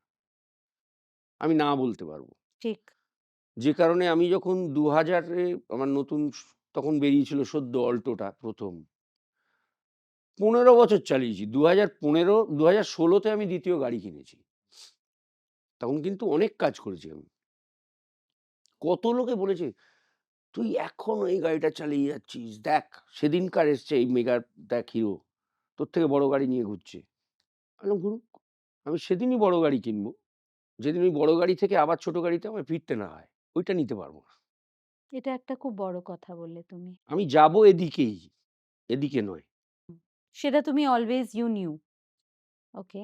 বাংলা ফিল্ম ইন্ডাস্ট্রি আমার মনে হয় and I feel this very strongly about a lot of things in Kolkata যে বাইরের থেকে যখন তুমি ওই অ্যাডুলেশন, ওই ফ্যান প্রেজ, ওই অ্যাওয়ার্ডস, ওই স্বীকৃতিটা পাবে, তখন এখানে তোমাকে নিয়ে একটা হৈ হৈ পড়ে গেল। যে ওরে বাবা! বব বিশ্বাস, কাহানি ২০১৩ এটা তো সেটা। সত্যজিৎ রায়কে নিয়েই হয়েছে। হ্যাঁ। আমি কি? হুম। পথের পাঁচালী যদি বিদেশ থেকে অ্যাওয়ার্ড না পেত, পথের পাঁচালী উনি শেষ করতে পারছিলেন না। বব বিশ্বাসের চরিত্রটা তুমি দেখো, it is he is the antagonist of the project of the film. But he is not a typical villain. মানে আমরা যেরকম একটা ভিলেন ওটাই বুঝতে আমরা ঠিক বলিউডে যা বুঝি। করেছিলাম গোড়াতেই। হ্যাঁ, এটা কি করে এলো তোমার কাছে? এলো মানে একদিন আমাকে আ অরিন্দম শীল আমার ডিরেক্টর শবরের আমাকে ফোন করল। করে বলল, "একটু আমার অফিসে আসবি?" তখন ওই রাজা বসন্ত রায় রোডে নাথিং বিয়ন্ড সিনেমা বলে ও একটা ও তখন ইপি হিসেবে অনেক কাজ করছে। ও তার আগে গুন্ডেতে ইপি ছিল। আচ্ছা। আ যে একটা হিন্দি কাজ এসছে, সুজয় ঘোষ বলে একজন বাঙালি ডিরেক্টর। তোর সঙ্গে একটু দেখা করতে চাই। আমি বললাম, "খুব ভালো। আসছি।" ১ম হিন্দি কাজের ডাক। গেছি। গিয়ে দেখলাম এই মাঝারি হাইটের, চোখগুলো বড়, বড়, বেশ এক্সারসাইজ করার চেহারা, চনমনে স্বভাবের একজন। "কিরে কেমন আছিস?" আমার না খুব রাগ হলো। ১ম দর্শনে তুই তোকারি করছিস, লোকটা কে? কে? আমি অরিন্দম বললাম, "কে এটা?" বলল, "ওই ডিরেক্টর সুজয় ঘোষ।" মেনে নিতে হবে ডিরেক্টর। কিন্তু রাগটা রয়ে গেছে। আমি বললাম, "হ্যাঁ, ভালো। আপনি?" "ভালো।" "চিনতে পারছিস না?" বললাম, "না।" "তোর দাদুর বাড়ি বেলতলা রোড তো?" বললাম, "হ্যাঁ।" "তোর দাদুর বাড়ির উল্টো দিকে কি ছিল?" "উল্টো দিকে মণিমালার মাঠ ছিল। পাশে রেশন দোকান ছিল।" বললাম, "হ্যাঁ।" মণিমালার মাঠের ডান দিকে একটা বাড়ি ছিল। সেখানে আমরা থাকতাম। ও! তোকে আমরা শুভেন্দুর ছেলে হিসেবে চিনি। হুম, চিনতাম। তখন তোর বাবা বাংলা ছবির হিরো। হুম। বললাম, "আচ্ছা?" হ্যাঁ। "এখন তো তোর খুব নামটাম হয়েছে।" এইভাবে ব্যাপারটা শুরু শুরু হলো। হলো। এবং তখন আমাকে বলল, "একটা ছোট্ট রোল আছে। কিন্তু ইন্টারেস্টিং হতে পারে।" আমি বললাম, "শুনি।" বলল, "এলআইসি এজেন্ট কিন্তু হচ্ছে কন্ট্রাক্ট কিলার।" আমি বললাম, "বাহ! ধারণাটা দারুণ। এদিকে LIC agent, life insurance corporation, এদিকে খুন করে টাকার জন্য। আমি বললাম, খুব ভালো।" তো কিছু, কিছু সিন বলল যে এরম, এরম সিন। পুরো গল্প কিন্তু কাউকে বলেনি। কেউ জানত না। সিনেমা দেখে আমি জেনেছি গল্প কি। তাই? হ্যাঁ, specially the ending I think. কাউকে বলেনি। তো আমি বললাম, "হ্যাঁ, তো কি করা যায় এই ক্যারেক্টারটা নিয়ে?" আমি বললাম, "আমার যেটা মনে হয় শুনে যেটা মনে হলো" তখন সুজয়দা বলল যে, "এ লোকটা আনফিট।" আমি বললাম, "অ্যাবসোলিউটলি। শুধু আনফিট হলে হবে না। এমন একটা চেহারা হতে হবে যার দিকে লোকে ফিরেও তাকাবে না।" মানে আমরা ছোটবেলা থেকে সিনেমায় দেখে আসছি খারাপ লোকটাকে দেখেই চিনতে পারি লোকটা খারাপ। তো সেই লোকটা যদি এতই খারাপ হবে, তাহলে খারাপটা আমরা ধরতে পারছি কি করে? আসল তো সে যাকে আমি বুঝতেই পারব না সে খারাপ। সে হচ্ছে সবথেকে খারাপ। সেইটা ঠিক করলাম যে ওই লোকটা এমনই যে একটা পাশ দিয়ে নিরীহ, হেঁটে যাবে কেউ তাকাবে না। নিরীহ টাইপের একটা। তাকাবেই না কেউ। হুম। খুন করে যাতে ভিড়ে মিশে যেতে পারে। কিচ্ছু না। ওইখান থেকে ওটা চালু হলো এবং সেটাই ক্লিক করে গেছে। আর তুমি কি সুজয়ের সাথে did you improvise on this character? সবসময় ওটা চলছে, চলছে। সারাক্ষণ। ওটা চলছে। আর বব বিশ্বাসের পর তোমার জীবনটা কিরকম পাল্টে গেল? খুব একটা পাল্টায়নি। হ্যাঁ, পরে পাল্টেছে। হ্যাঁ। কারণ কাহানির পরে নওয়াজুদ্দিন ২৬ টা ছবি পরপর সাইন করেছিল। আমি ১২ টা ছবি ছেড়েছিলাম। ছেড়ে দিয়েছিলে। কেন? ভালো লাগেনি। সবকটাতেই হয় তোমায় হয় আ সেটা ওই কন্ট্রাক্ট কিলার এর মতো, আবার নয় এমন একটা গল্প একটা ইনসিগনিফিকেন্ট ক্যারেক্টার যেটা করার কোনো ইচ্ছা আমার নেই। কারণ আমার বাংলায় কাজ আছে। ঠিক। তখন অনেকেই বলেছিল যে, "হিন্দি কাজ ছেড়ে দিচ্ছিস?" আমি বললাম, "প্রথম কথা বাংলা কমিটমেন্ট আছে, আমার ডেট দেয়া আছে। ওই ডেটে দুম করে তুমি এসে বলবে আমি দেব না।" ওটা আমার প্রিন্সিপাল। যেমন একই কথা আমাকে ১ম দর্শনে রণবীর কাপুর জিজ্ঞেস করেছিল। "दादा कहानी के बाद आपको 4 साल लग गया दूसरा हिंदी फ़िल्म मिलने?"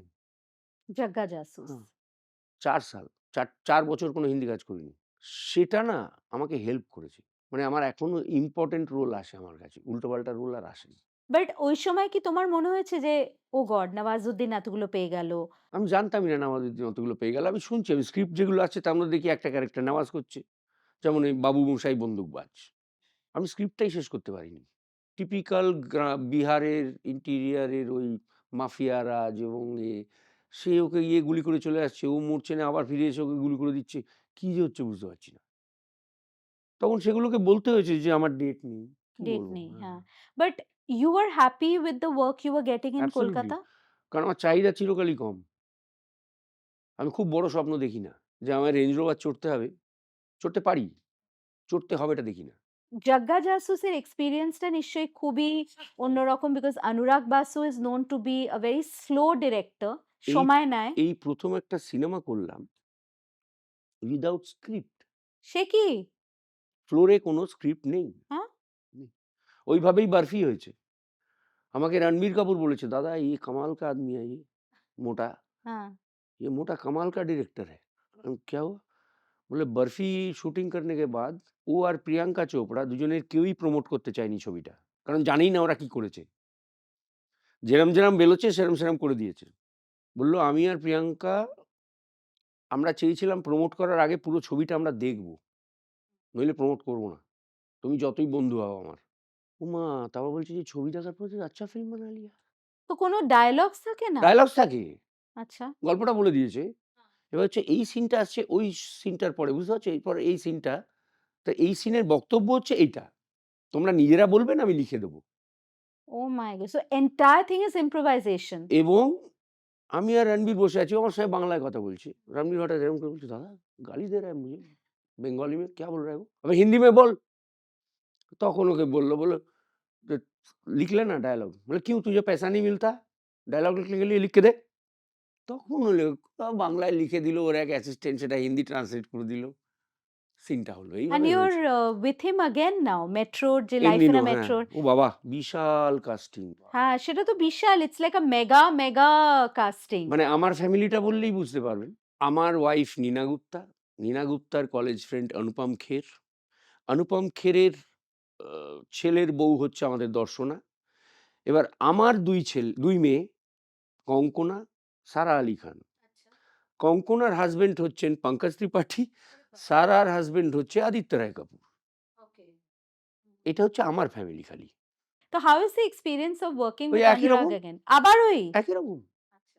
টেবিলে বসে আলোচনা করছি। পঙ্কজ ত্রিপাঠী আমার পিঠ টিপছে। আমি বলি, "কি হলো?" "कुछ समझ में नहीं आ रहा है दादा।" মজার লোক। হ্যাঁ, মানে मुझे भी समझ में नहीं आ रहा है। ও জিজ্ঞেস করে, "आपको पूरा कहानी स्टोरी आप जानते हैं?" মানে मीना जी के जिज्ञेस করছে। बोला, "नहीं जानता, कोई नहीं जानता इधर।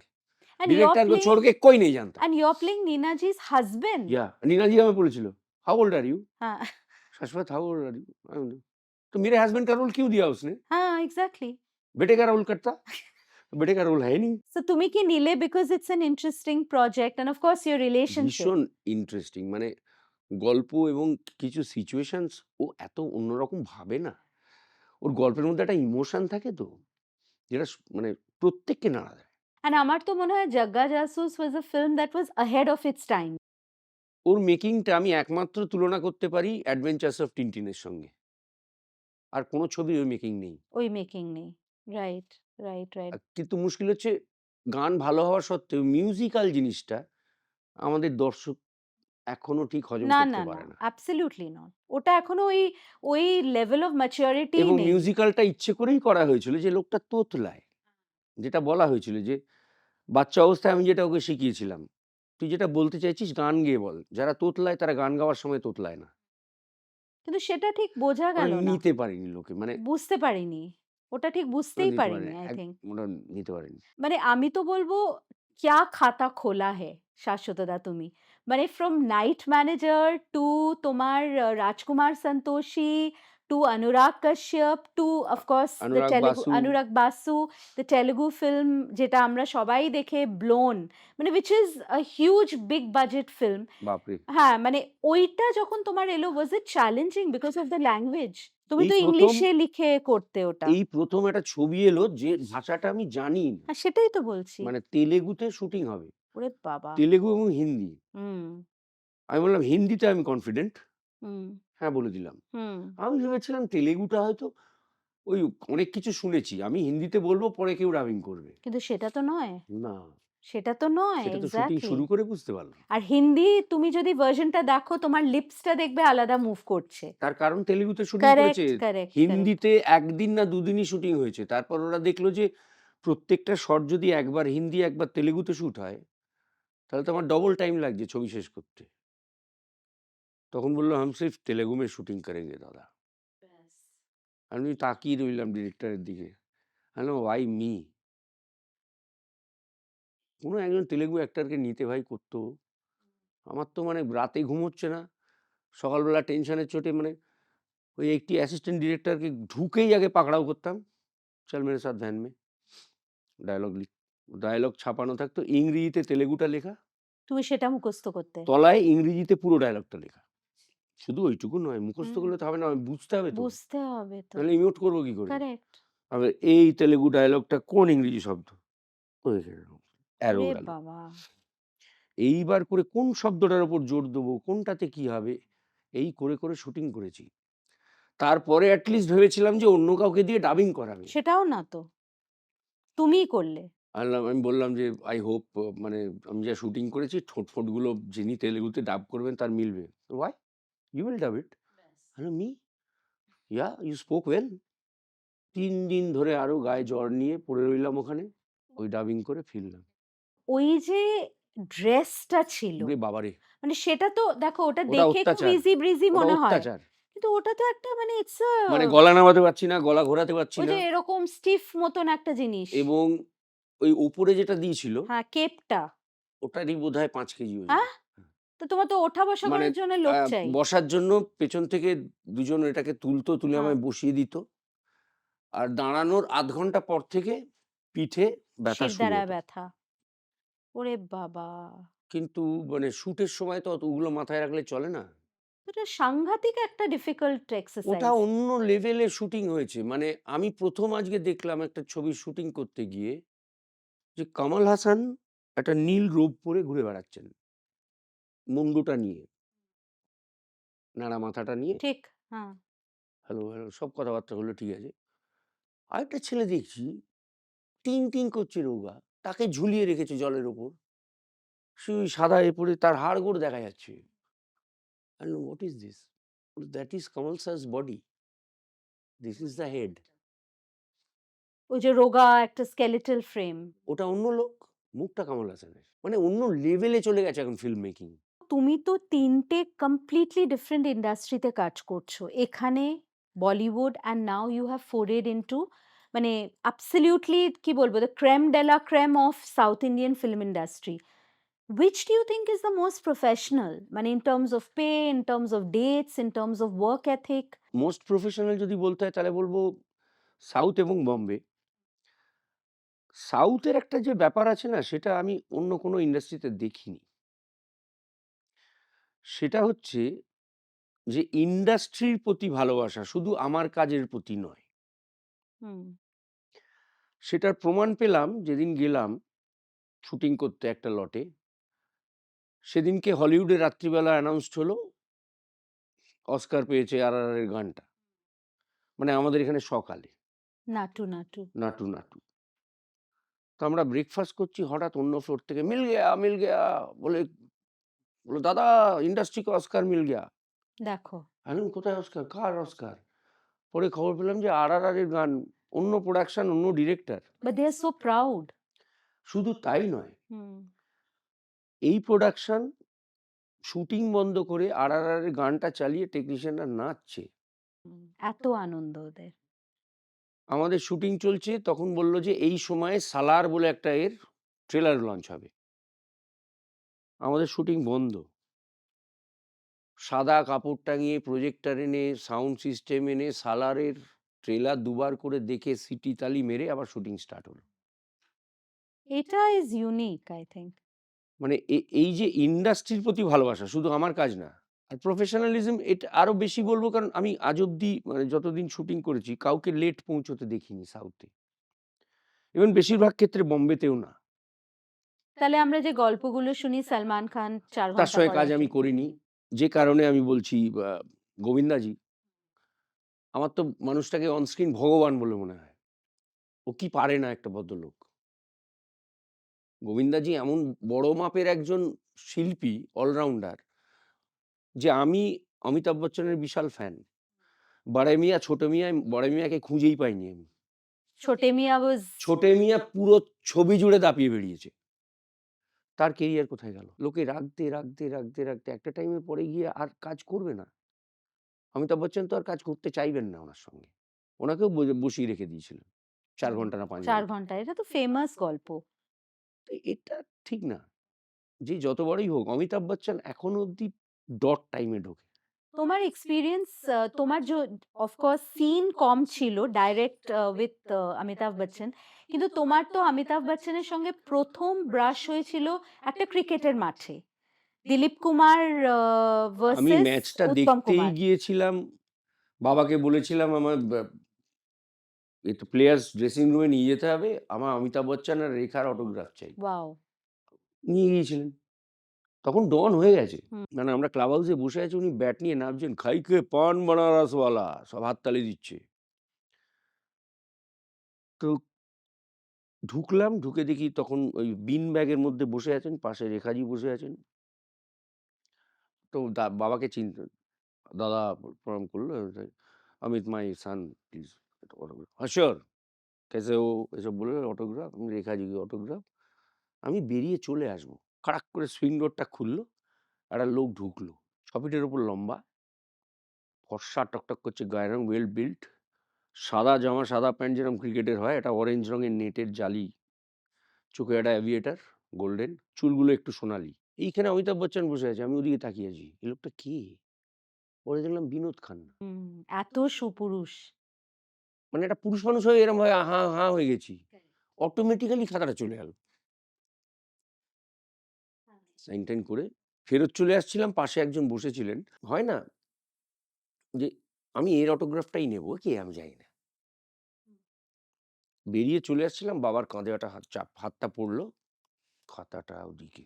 জীবনে কোনোদিন যদি ধরো ৪-৫ জন অ্যাক্টর বসে আছে, তার মধ্যে থেকে একজনের অটোগ্রাফ নেবে না। তাকে একা পেলে তবে নেবে। নইলে যে কজন বসে আছে প্রত্যেকের নেবে। বোঝাতে পারলাম? Second time of course Amitabh Bachchan তোমাকে মিট করতে চেয়েছিল আফটার ওয়াচিং বব বিশ্বাস। এইখানে সাউথ সিটিতে 'টিন' বলে সুজয়দার একটা ছবিতে স্পেশাল স্ক্রিনিং হয়েছিল। তো ফিল্ম ইন্ডাস্ট্রি থেকে হ্যাঁ, অফকোর্স বিদীপ্তা ছিলই, কারণ বিশ্বাস দাদার তো ডিরেকশন। কারেক্ট। একমাত্র আমাকে আর আমার বউকে ইনভাইট করা হয়েছিল। তো সুজয়দা আলাপ করিয়ে দিল আমার বউকে। সে মাই আমার বোন। উনি পাশে বসিয়ে ছবি-টবি তুললেন। তখন বললেন যে, "এ করেছে বব বিশ্বাস। Very well done." আমি প্রণাম করলাম। উনি আবার প্রণাম তো নেন না। "পা-ফা সরিয়ে এসা মত করো। Sir my fathers name is Suvendu Chatterjee." তারপর সে মাথায় হাত-ফাত বুলিয়ে, কারণ ওনাদের ছবি রিমেক ওরা করেছে। করেছে। অ্যাবসোলিউটলি। মানে হুম। ছদ্মবেশী রিমেক চুপকে, চুপকে। চুপকে, চুপকে। আমার একদম। বাবার রোলটাই অমিতাভ বচ্চন করে দিলেন। Right, right, right. তো সেইসব হলো-টলো। তো সারা ছবি জুড়ে মানে উনার সঙ্গে আমার ইন্টারেকশন হতেই থাকছে। আমি এখানে বসে আছি, উনি এখানটা বসে আছেন, লাস্ট রোটায়, চেয়ারটায়। একটা করে সিনে কি এক্সপ্রেশন ভালো লেগেছে, আমি জাস্ট তাকিয়েছি। যেটা করে, হ্যাঁ। এই চলছে। হুম।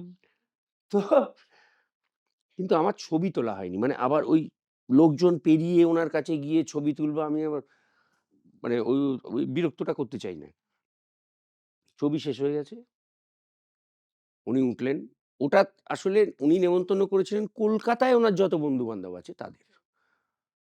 উনি তো অনেকদিন কলকাতায় চাকরি করেছেন। একদম, একদম, একদম। সব যাদের চিনতেন সব। বাঙালি, গুজরাটি। তো সকলের সঙ্গে ছবি তুলতে নামলেন। একদম সাউথ সিটির স্ক্রিনের সামনে দিয়ে প্রত্যেকের সঙ্গে ছবি তুলতে এলেন। বডিগার্ড যেরকম ধরে থাকে ধরে আছে। এই করতে আমার পাশে এলেন। এসে আমার দিকে তাকিয়ে বললেন, "ফটো লেনা হ্যায়?" মানে আমি যে ছবি তুলিনি ওটা ওনার খেয়াল আছে। মাথায় রেখে দিয়েছেন। হ্যাঁ, ওটা ওনার খেয়াল আছে। আমি বললাম, "স্যার, ইফ ইউ পারমিট।" তখন বউকে বলল, "উঠালো।" কাঁধে হাত দিয়ে। Wow! What a moment. I can almost see it. I think আমাদের দর্শকরাও যখন তুমি এটা বলছো, ইটস লাইক আ মানে ভিজুয়াল একটা এটার এত মানে আপিল। তো did you have moments of engagement with him on the set of no, no, কাল্কি? No, not really. একদমই না। ওকে। কারণ ওনার দিকগুলো আলাদা তোলা হয়েছিল। হ্যাঁ, হ্যাঁ, হ্যাঁ। সাজেশন গুলো অন্য লোকে দিয়েছে। আচ্ছা। এক্ষেত্রে হয়নি আমার অ্যান্ড সঙ্গে। With Kamal sir? Kamal sense. How was that experience? চুপচাপ একবার যে হল এতে ঢুকলেন ফ্লোরে, চুপ করে বসে আছে। আমি স্বাভাবিকভাবে সামনে কমল হাসানকে দেখে ধাপ করে পায়ে হাত চলে প্রণাম। গেছে। কি বলল শুনতেই পেলাম না। এত সফট স্পোকেন। হ্যাঁ।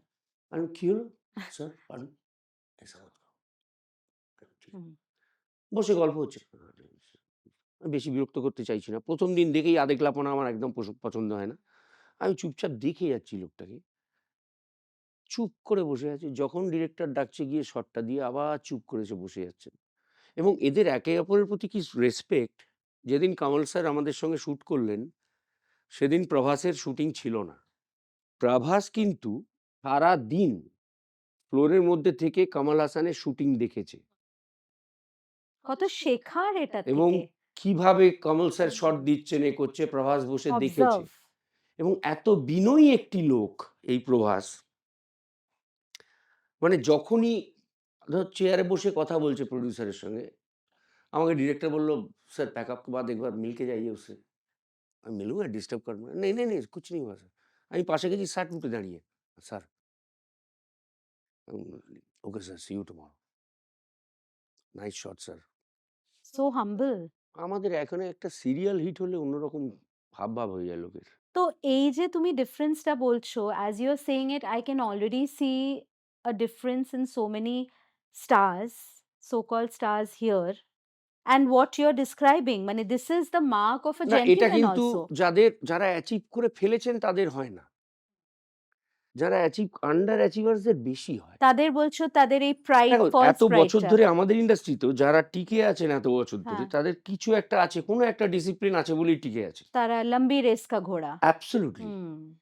কিন্তু নতুনদের একটু শিখতে হবে যে একটা সাকসেস পেলেই যেন মাথাটা না ঘুরে যায়। সেটা কি আরো সেটা আমার ঘুরছে? পরের জেনারেশনের অনেকেই কিন্তু সেটা নয়। খুবই বিনয়ী তারা। কিন্তু এটা কি আরেকটা ঘুরছে বিকজ অফ দিস হোল আন্তরাজ কালচার, সোশ্যাল মিডিয়ার হ্যাঁ, একটা মানে সাংঘাতিক প্রভাব। এই বিষগুলো তো ঢুকছে যে আমায় ও এইসব করলে বুঝি বড় স্টার হওয়া যায়। তাহলে আমিও করি। মানে আসল তো লোকে কাজ দিয়ে বড় হয়। এগুলো দিয়ে বড় হয় না কেউ। তুমি do you consider yourself a star no even now? No? কেন না? আমি আমি কি সেটা আমি বিচার করার কে? দর্শক বিচার করবে। দর্শক বিচার আমি করবে। কেন ভাবতে যাবো? শুধু আর তোমার যারা কন্টেম্পোরারিজ ছিল at the time when you started out এখানে ইন বেঙ্গল, তাদের থেকে তো এখন হাজার গুণে প্রজেক্ট ওয়াইজ ন্যাশনালি তুমি বেশি করছো। আমি ভাগ্য করে পেয়েছি তাই। হয়তো তার জন্য আমার কিছুটা কন্ট্রিবিউশন আছে। কারণ আমি যেটা করেছিলাম সেটা কেউ করবে বলে আমার মনে হয় না। সেটা হচ্ছে যখন আমাকে মেঘে ঢাকা তারা অফার করল এসভিএফ, তো আমাকে ডাকলো কমলেশ্বর আমাদের ভেঙ্কটেশ ফিল্মসের অফিসে, এখানে লেক গার্ডেন্সে ফ্লাইওভারে ওঠার আগে একটা অফিস ছিল। তো আমার প্রজেক্টটা বলল। আমি বললাম, "বাবা! এ তো মানে এটা যদি ঠিক করে করা যায় হেঁটে যাবে। মানে শুধু আজকে নয় ভবিষ্যতে। এটা নিয়ে লোকে পড়ানো হবে ইনস্টিটিউটে।" কিন্তু তখন আমি ভেঙ্কটেশের একটা হাসির মেগা সিরিয়াল। আর মেগা সিরিয়ালে টাকারটা অনেক বেশি, তার কারণ এট লিস্ট ১ বছর, ২ বছর, ৩ বছরের জন্য আমি তখনও কমিটমেন্ট। ফিক্সড আমার এই রোজগার। হুম, হুম। মেঘে ঢাকা তারার বাজেট কি দেবে? এমন একটা টাকা বলল, মানে আমার কাজটা করা উচিত ছিল না। আমি বললাম, "না, এই কাজটা করতে হবে।" কারণ ওই ছবিরই ডায়ালগ আছে, "দুনিয়ায় টাকা থাকবে না, কাজগুলো থেকে যাবে। প্রমাণ তো করতে হবে এটা।" আমি তখন শ্রীকান্ত মহতাকে আমি বললাম, "শ্রীকান্ত, আমি এটা ছবিটা করব। যে টাকায় বলছিস সেই টাকাতেই করব। তোর মেগা থেকে আমায় বাদ দিতে হবে।" "ও না? হ্যাঁ। হ্যাঁ?" মানে মেগাটা আর করবো না। মেগাটা করবে না, মেগা এত অ্যাটলিস্ট আরো ২ বছর চলবে। আমি করবো না, আমার ইচ্ছে। কিছুক্ষণ তাকিয়ে থাকলো, তা বলল, "ডান, তুমি আমায় ১ টা মাস সময় দাও।" হুম। টু র‍্যাপ আপ দ্য হ্যাঁ, ক্যারেক্টার। হ্যাঁ। ১ টা মাস সময় দাও। এবং এই সিনেমাটা করার পর তোমার কাছে যে ২ টো ফোন এসছিল, ৩ টে। ৩ টে। মানে ২ টো ফোন আর একজন সামনাসামনি বলেছিলেন। সেটা তো একটা মানে সাংঘাতিক আমার মনে হয় পাওয়া বা পাওনা তোমার।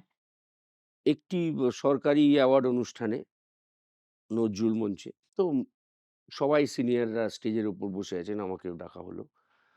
আমাকে হঠাৎ মাধবী আন্টি, মাধবী মুখোপাধ্যায় এরম করে ডাকলেন। দেখলাম, "যা তা করেছিস। আরে খারাপ হয়েছে? এটা ভালো লেগেছে।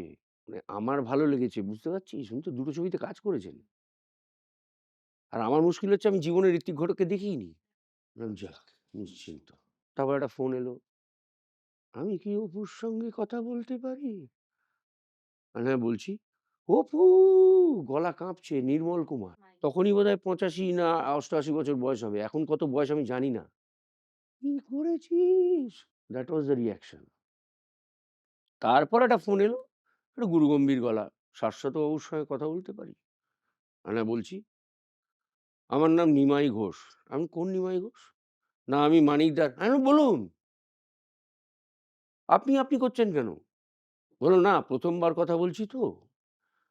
উনার বক্তব্য হচ্ছে উনি মেঘে ঢাকা তারা দেখেছেন, দিয়ে ২ দিন ভেবেছেন। তারপরে মানে কথাটা বলছেন। তারপরে ফোনটা করছেন। বাট অস্কারের থেকে দামি পুরস্কার এগুলো। It was a film like that. I think it stunned everybody. না, তোমারও নিশ্চয়ই এটা আমি হয়েছে। যতবার দেখি ততবারই ওরম হয়ে হ্যাঁ। যায়। তোমার কি লাইফে কোনো রিগ্রেটস আছে সত্যজিৎ রায়ের সাথে না কাজ করতে পারাটা? ছিল একটা টাইমে, কিন্তু ওই রিগ্রেট এগুলো তো নেগেটিভ চিন্তাধারা। হ্যাঁ, রাখি না। কাজ ওগুলো তুমি করলে হয়তো আবার মাথা ঘুরে যেত, হুম, ল্যাজ মোটা হয়ে যেত। এক্সাক্টলি। হুম, একটা কত শিখতে। হতো, হ্যাঁ, সেইটা সেটা তো আফসোস, একটা মানে সেটা বিরাট আফসোস। জিনিস, বিরাট জিনিস। কারণ আমার বাবার কাছ থেকে আমি শুনেছি উনি গাছের গুঁড়ি দিয়ে অভিনয় করাতে পারতেন। ওনার ছবিতে বাচ্চারা যে অভিনয় করেছে সেই সব বাচ্চা অন্য কোনো ছবিতে করেনি। Right, right. He extracted that performance একদম। মানে উনি জানতেন কি যে কার জানতেন, থেকে কি বার করতে হয়। বার করতে হয়। এবার হিয়ার কথা একটু হোক। She is an upcoming talent এবং ওকে তো আমি Instagram এ ফলো করি। She is a very, very talented contemporary dancer as এইসব ওয়েল। সুযোগ তো আমাদের ছোটবেলায় ছিল না। হ্যাঁ, কাজেই অনেক খেটে আমাদের বড় হতে হয়েছে। বড় হতে হয়েছে। আমি চাইবো ও যদি ওই প্রসেসটার মধ্যে দিয়ে যায় তাহলে ভালো। আ কিন্তু যদি আমি এখন তো যুগ পাল্টে গেছে। এখন সত্যি কথা বলতে কি ও যদি কোনোদিন কোনো হেল্প চায় আমি করতে রাজি আছি। আগ বাড়িয়ে কিছু করব না। মানে তুমি ঠিক যেরকম তোমার বাবা তোমাকে একটা মানে he wanted you to make the আসলে যে মিস্টেকস অ্যান্ড নিজের লার্ন। জায়গা নিজে তৈরি করে আসে না, হ্যাঁ। সে অনেকদিন থাকে। বাট স্টার কিডস দের কি একটা অ্যাডভান্টেজ থাকে এই জেনারেশন ডিসঅ্যাডভান্টেজ অনেক বেশি। কম্প্যারিজন। হ্যাঁ, কিন্তু ওর ক্ষেত্রে হবে না মেয়ে হয়তো। বলে। হ্যাঁ, হ্যাঁ, কিন্তু আ আমার মনে হয় বাবা প্রোডিউস করে ডিরেক্ট করে লঞ্চ করার থেকে ৪ টে ফ্লপ দিয়ে শুরু করাটাও better. most of the actors বা actresses they are absentee parents. It's tough because তোমরা এত ট্রাভেল করো, you are in হ্যাঁ। character. মানে তুমি যখন মেঘে ঢাকা তারা করতে তোমার ফ্যামিলি was মানে scared to even approach সেটা you. আমার বউ বলেছিল। হ্যাঁ, মানে সেটা শুটিং আমি চলাকালীন শুনেছি এটা। বলেনি, পরে বলেছে। হ্যাঁ, হ্যাঁ, যে যতদিন শুটিং চলেছে তোমার ধারে কাছে আসা যেত না। যেত না। রাইট। কথা বলা তো ভেবে বলতে হতো। হুম। তুমি এতটাই ইন ক্যারেক্টার। আমি বুঝতে পারিনি। আমি বুঝতে পারিনি।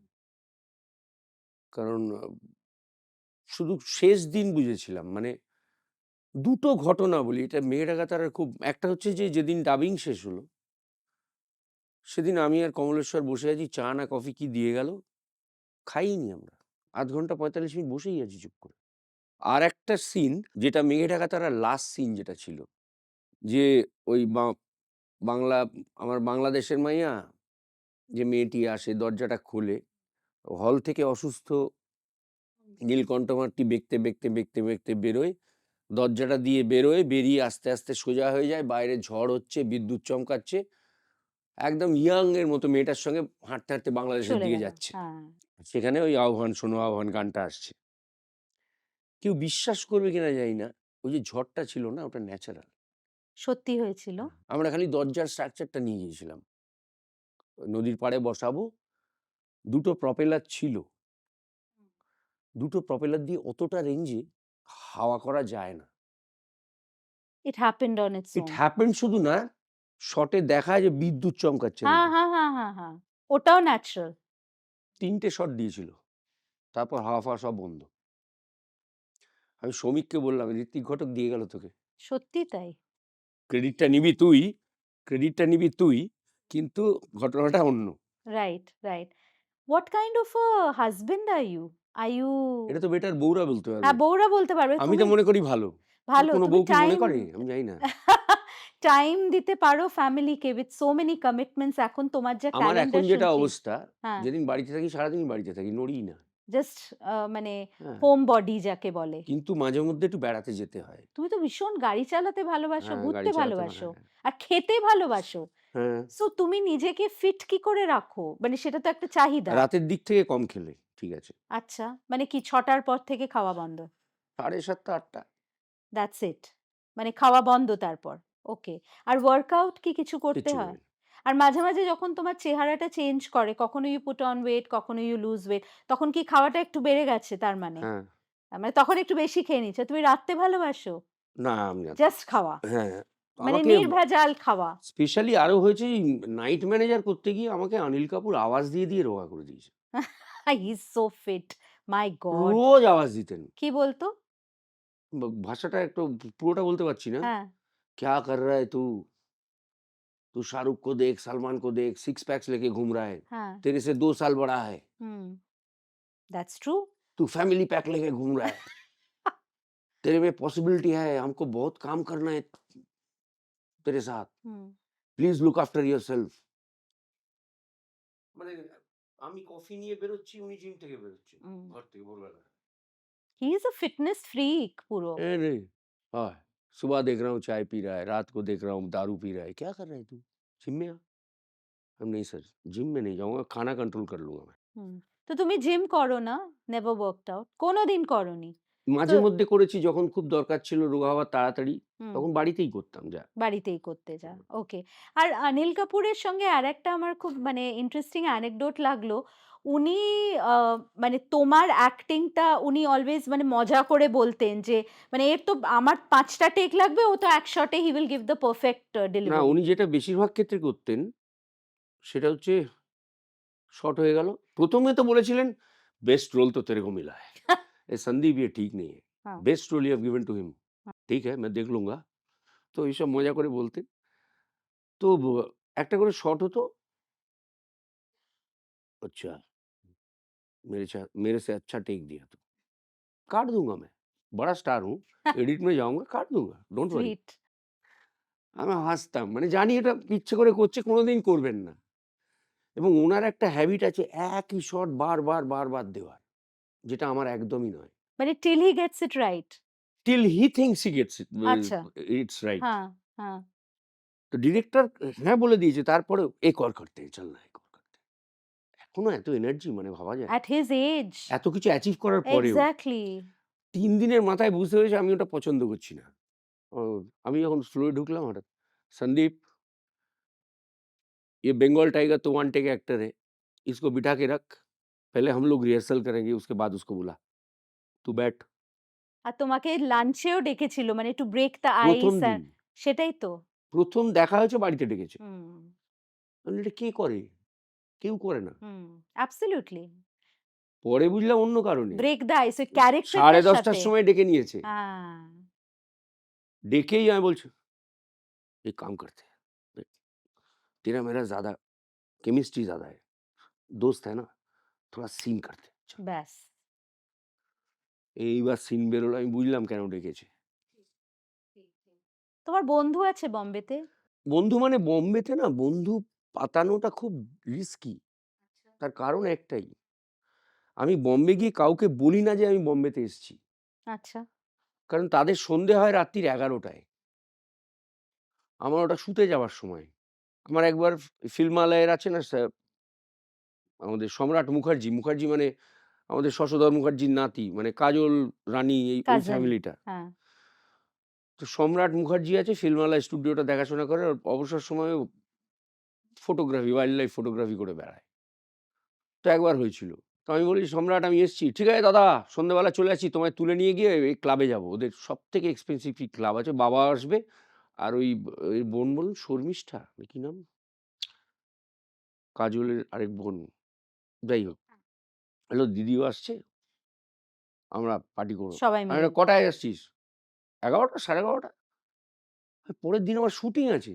কিচ্ছু হবে না একদিন। চল আমি অনুরাগদাকে ফোন করে দেবো। লেট করার টাইম লাগবে। তারপর থেকে আমি বম্বে গেলে কাউকে বলি না যে আমি এসছি।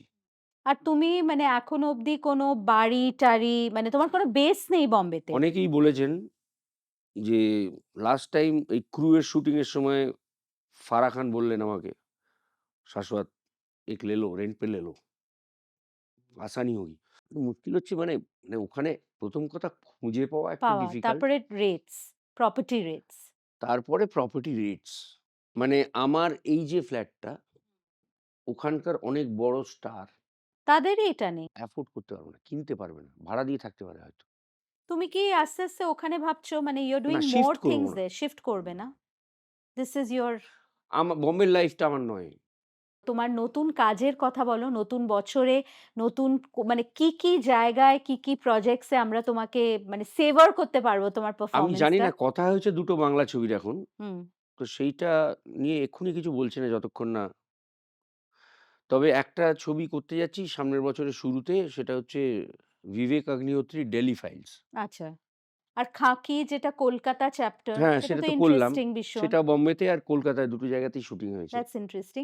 একটা কথা বলো বাংলা আ মানে ইন্ডাস্ট্রিটা তো একটা রিসেন্টলি ঝড় বয়ে গেল। এই গিল্ড, ফেডারেশন এই দিস কাইন্ড অফ স্কাফলস বা এরকম টাইপের একটা deadlock situation is it helping an industry যেটা অলরেডি মানে ইজ ইন দ্য ডোলড্রামস? না, এটা তো হেল্প করছে না, সবাই বুঝতে পারছে। কিন্তু নিজস্ব কিছু ইন্টারেস্ট কিছু মানুষের থাকছে। Vested interest. অ্যাবসোলিউটলি। আমি মানে সেইটা ১ম কথা হচ্ছে প্রোডিউসারকে বাঁচাতে হবে।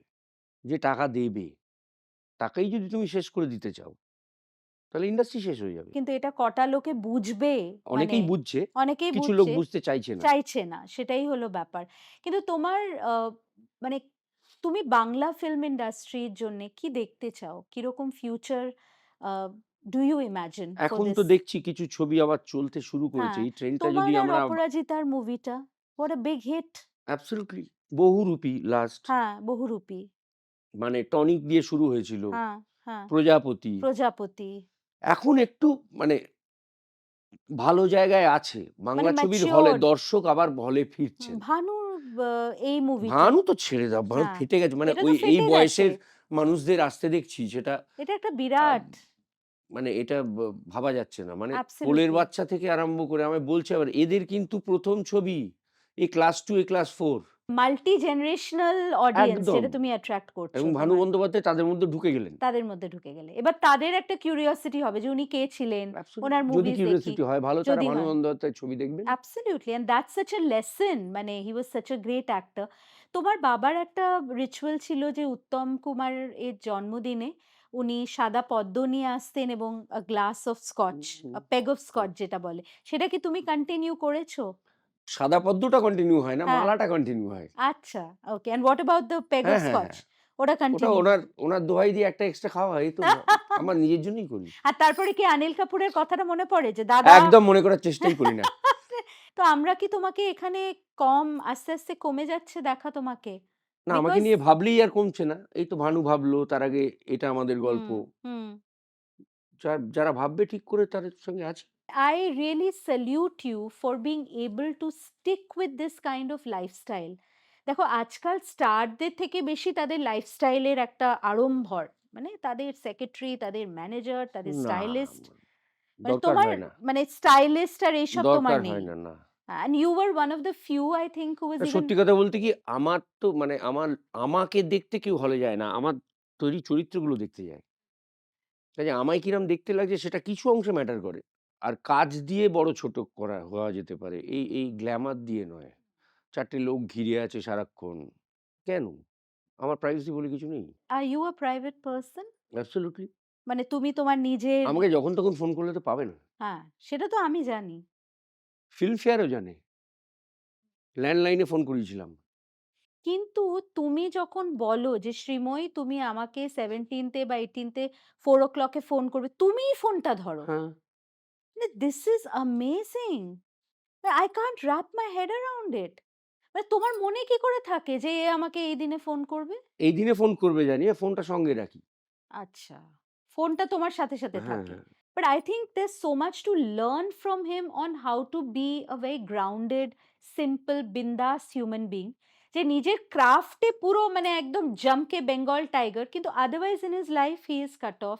He has his private moment, he has his private space. আমরা একটা খুব চলতি কথা বলি না, "जो दिखता है वो बिकता है।" I think শাশ্বতদা proves it wrong. जो नहीं दिखता है, जो स्क्रीन पे ज़्यादा दिखता है, जो वेरियस रोल्स में दिखाई देते, वही एक्चुअली बिक रहे हैं। সোশ্যাল মিডিয়া যা বলুক না কেন। এই বিক্রি-টিক্রির ব্যাপার নিয়ে অনেক রকমের ব্যাপার আছে। মানে আ মানে এইটা নিয়ে আমার এক খবরের কাগজের একজন একটা বিখ্যাত খবরের কাগজে ছবি ছাপা হলো যে ন্যাশনাল অ্যাওয়ার্ডের ছবি। তাতে হিন্দিতে একজন ন্যাশনাল অ্যাওয়ার্ড পেয়েছেন। তার ছবিটা ১ম পাতায়। এটা কিন্তু বাংলা খবরের কাগজ। বাংলা হুম। খবরের কাগজ। বাহ! হিন্দিতে যিনি পেয়েছেন তার ছবিটা বড়। ১ম পাতায়। লিড। আর হ্যাঁ, বাংলায় যিনি পেয়েছেন তার ছবিটা 3rd এর দিকে তলার দিকে ছোট্ট এইটুকু যিনি প্রেসিডেন্টের থেকে অ্যাওয়ার্ড পাচ্ছেন। প্রেসিডেন্টের ছবি ওখানে।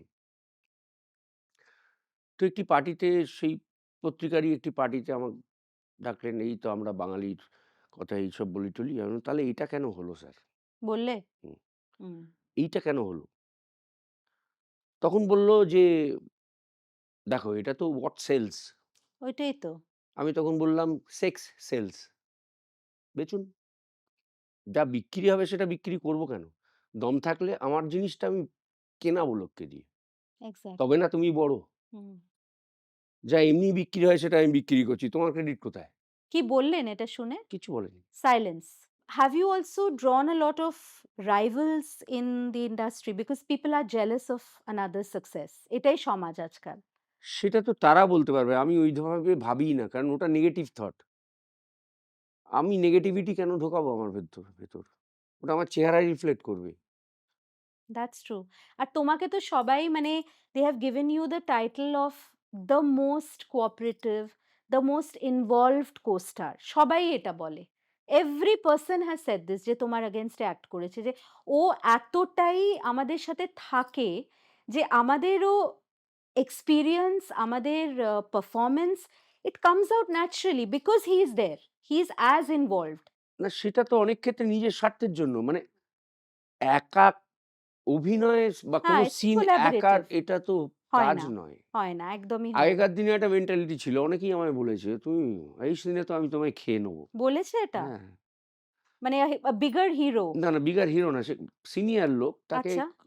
তার নামও হয়তো কেউ জানে না। এই ধরনের। ও! বললাম না যারা অ্যাচিভ করে কিছু জীবনে, হ্যাঁ, তারা জীবনে এইদিকে যায় না। যায় না। হুম। এগুলো করে কারা? Under achievers.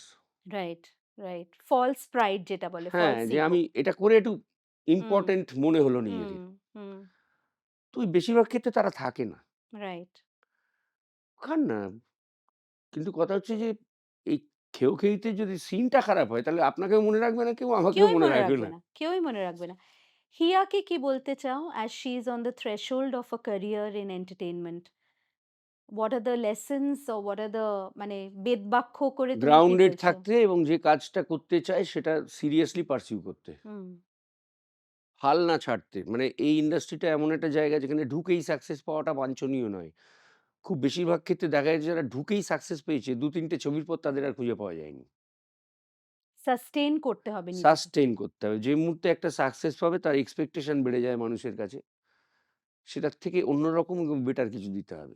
হুম, মানে কনস্ট্যান্টলি নিজের ওপর কাজ। কনস্ট্যান্টলি লড়ে যেতে হবে। এটা অনেকটা ওই কম্পিউটারের ল্যাঙ্গুয়েজের মতো পাল্টাতেই থাকবে।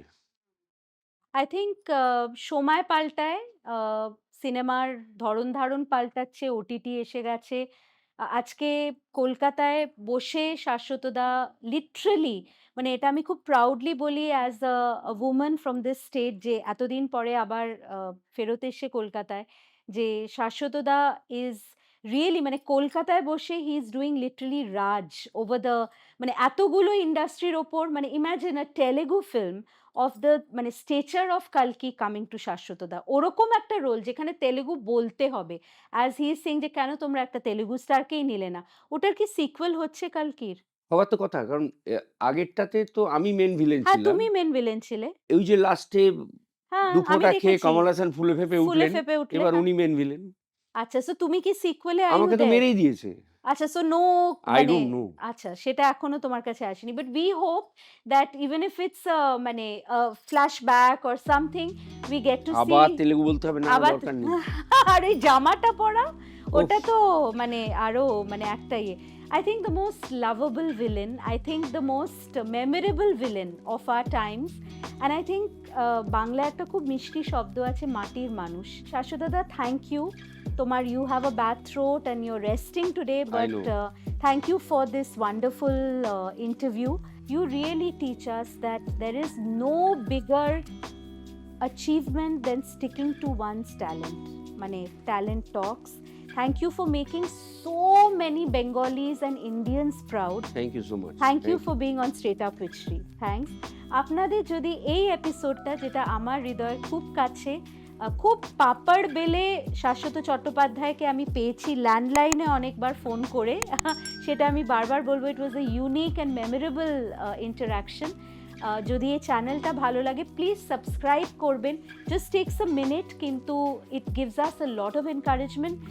বেল আইকনে ক্লিক করবেন অ্যান্ড যেটা আমি সবসময় বলি ভালো conversations cerebral conversations conversations with change makers এগুলো যত মানুষের সাথে শেয়ার করবেন আপনারাও মনটা ভালো হবে তাদেরও মনটা ভালো হবে। There so much work happening for শাশ্বতদা yet he is able to be choosy.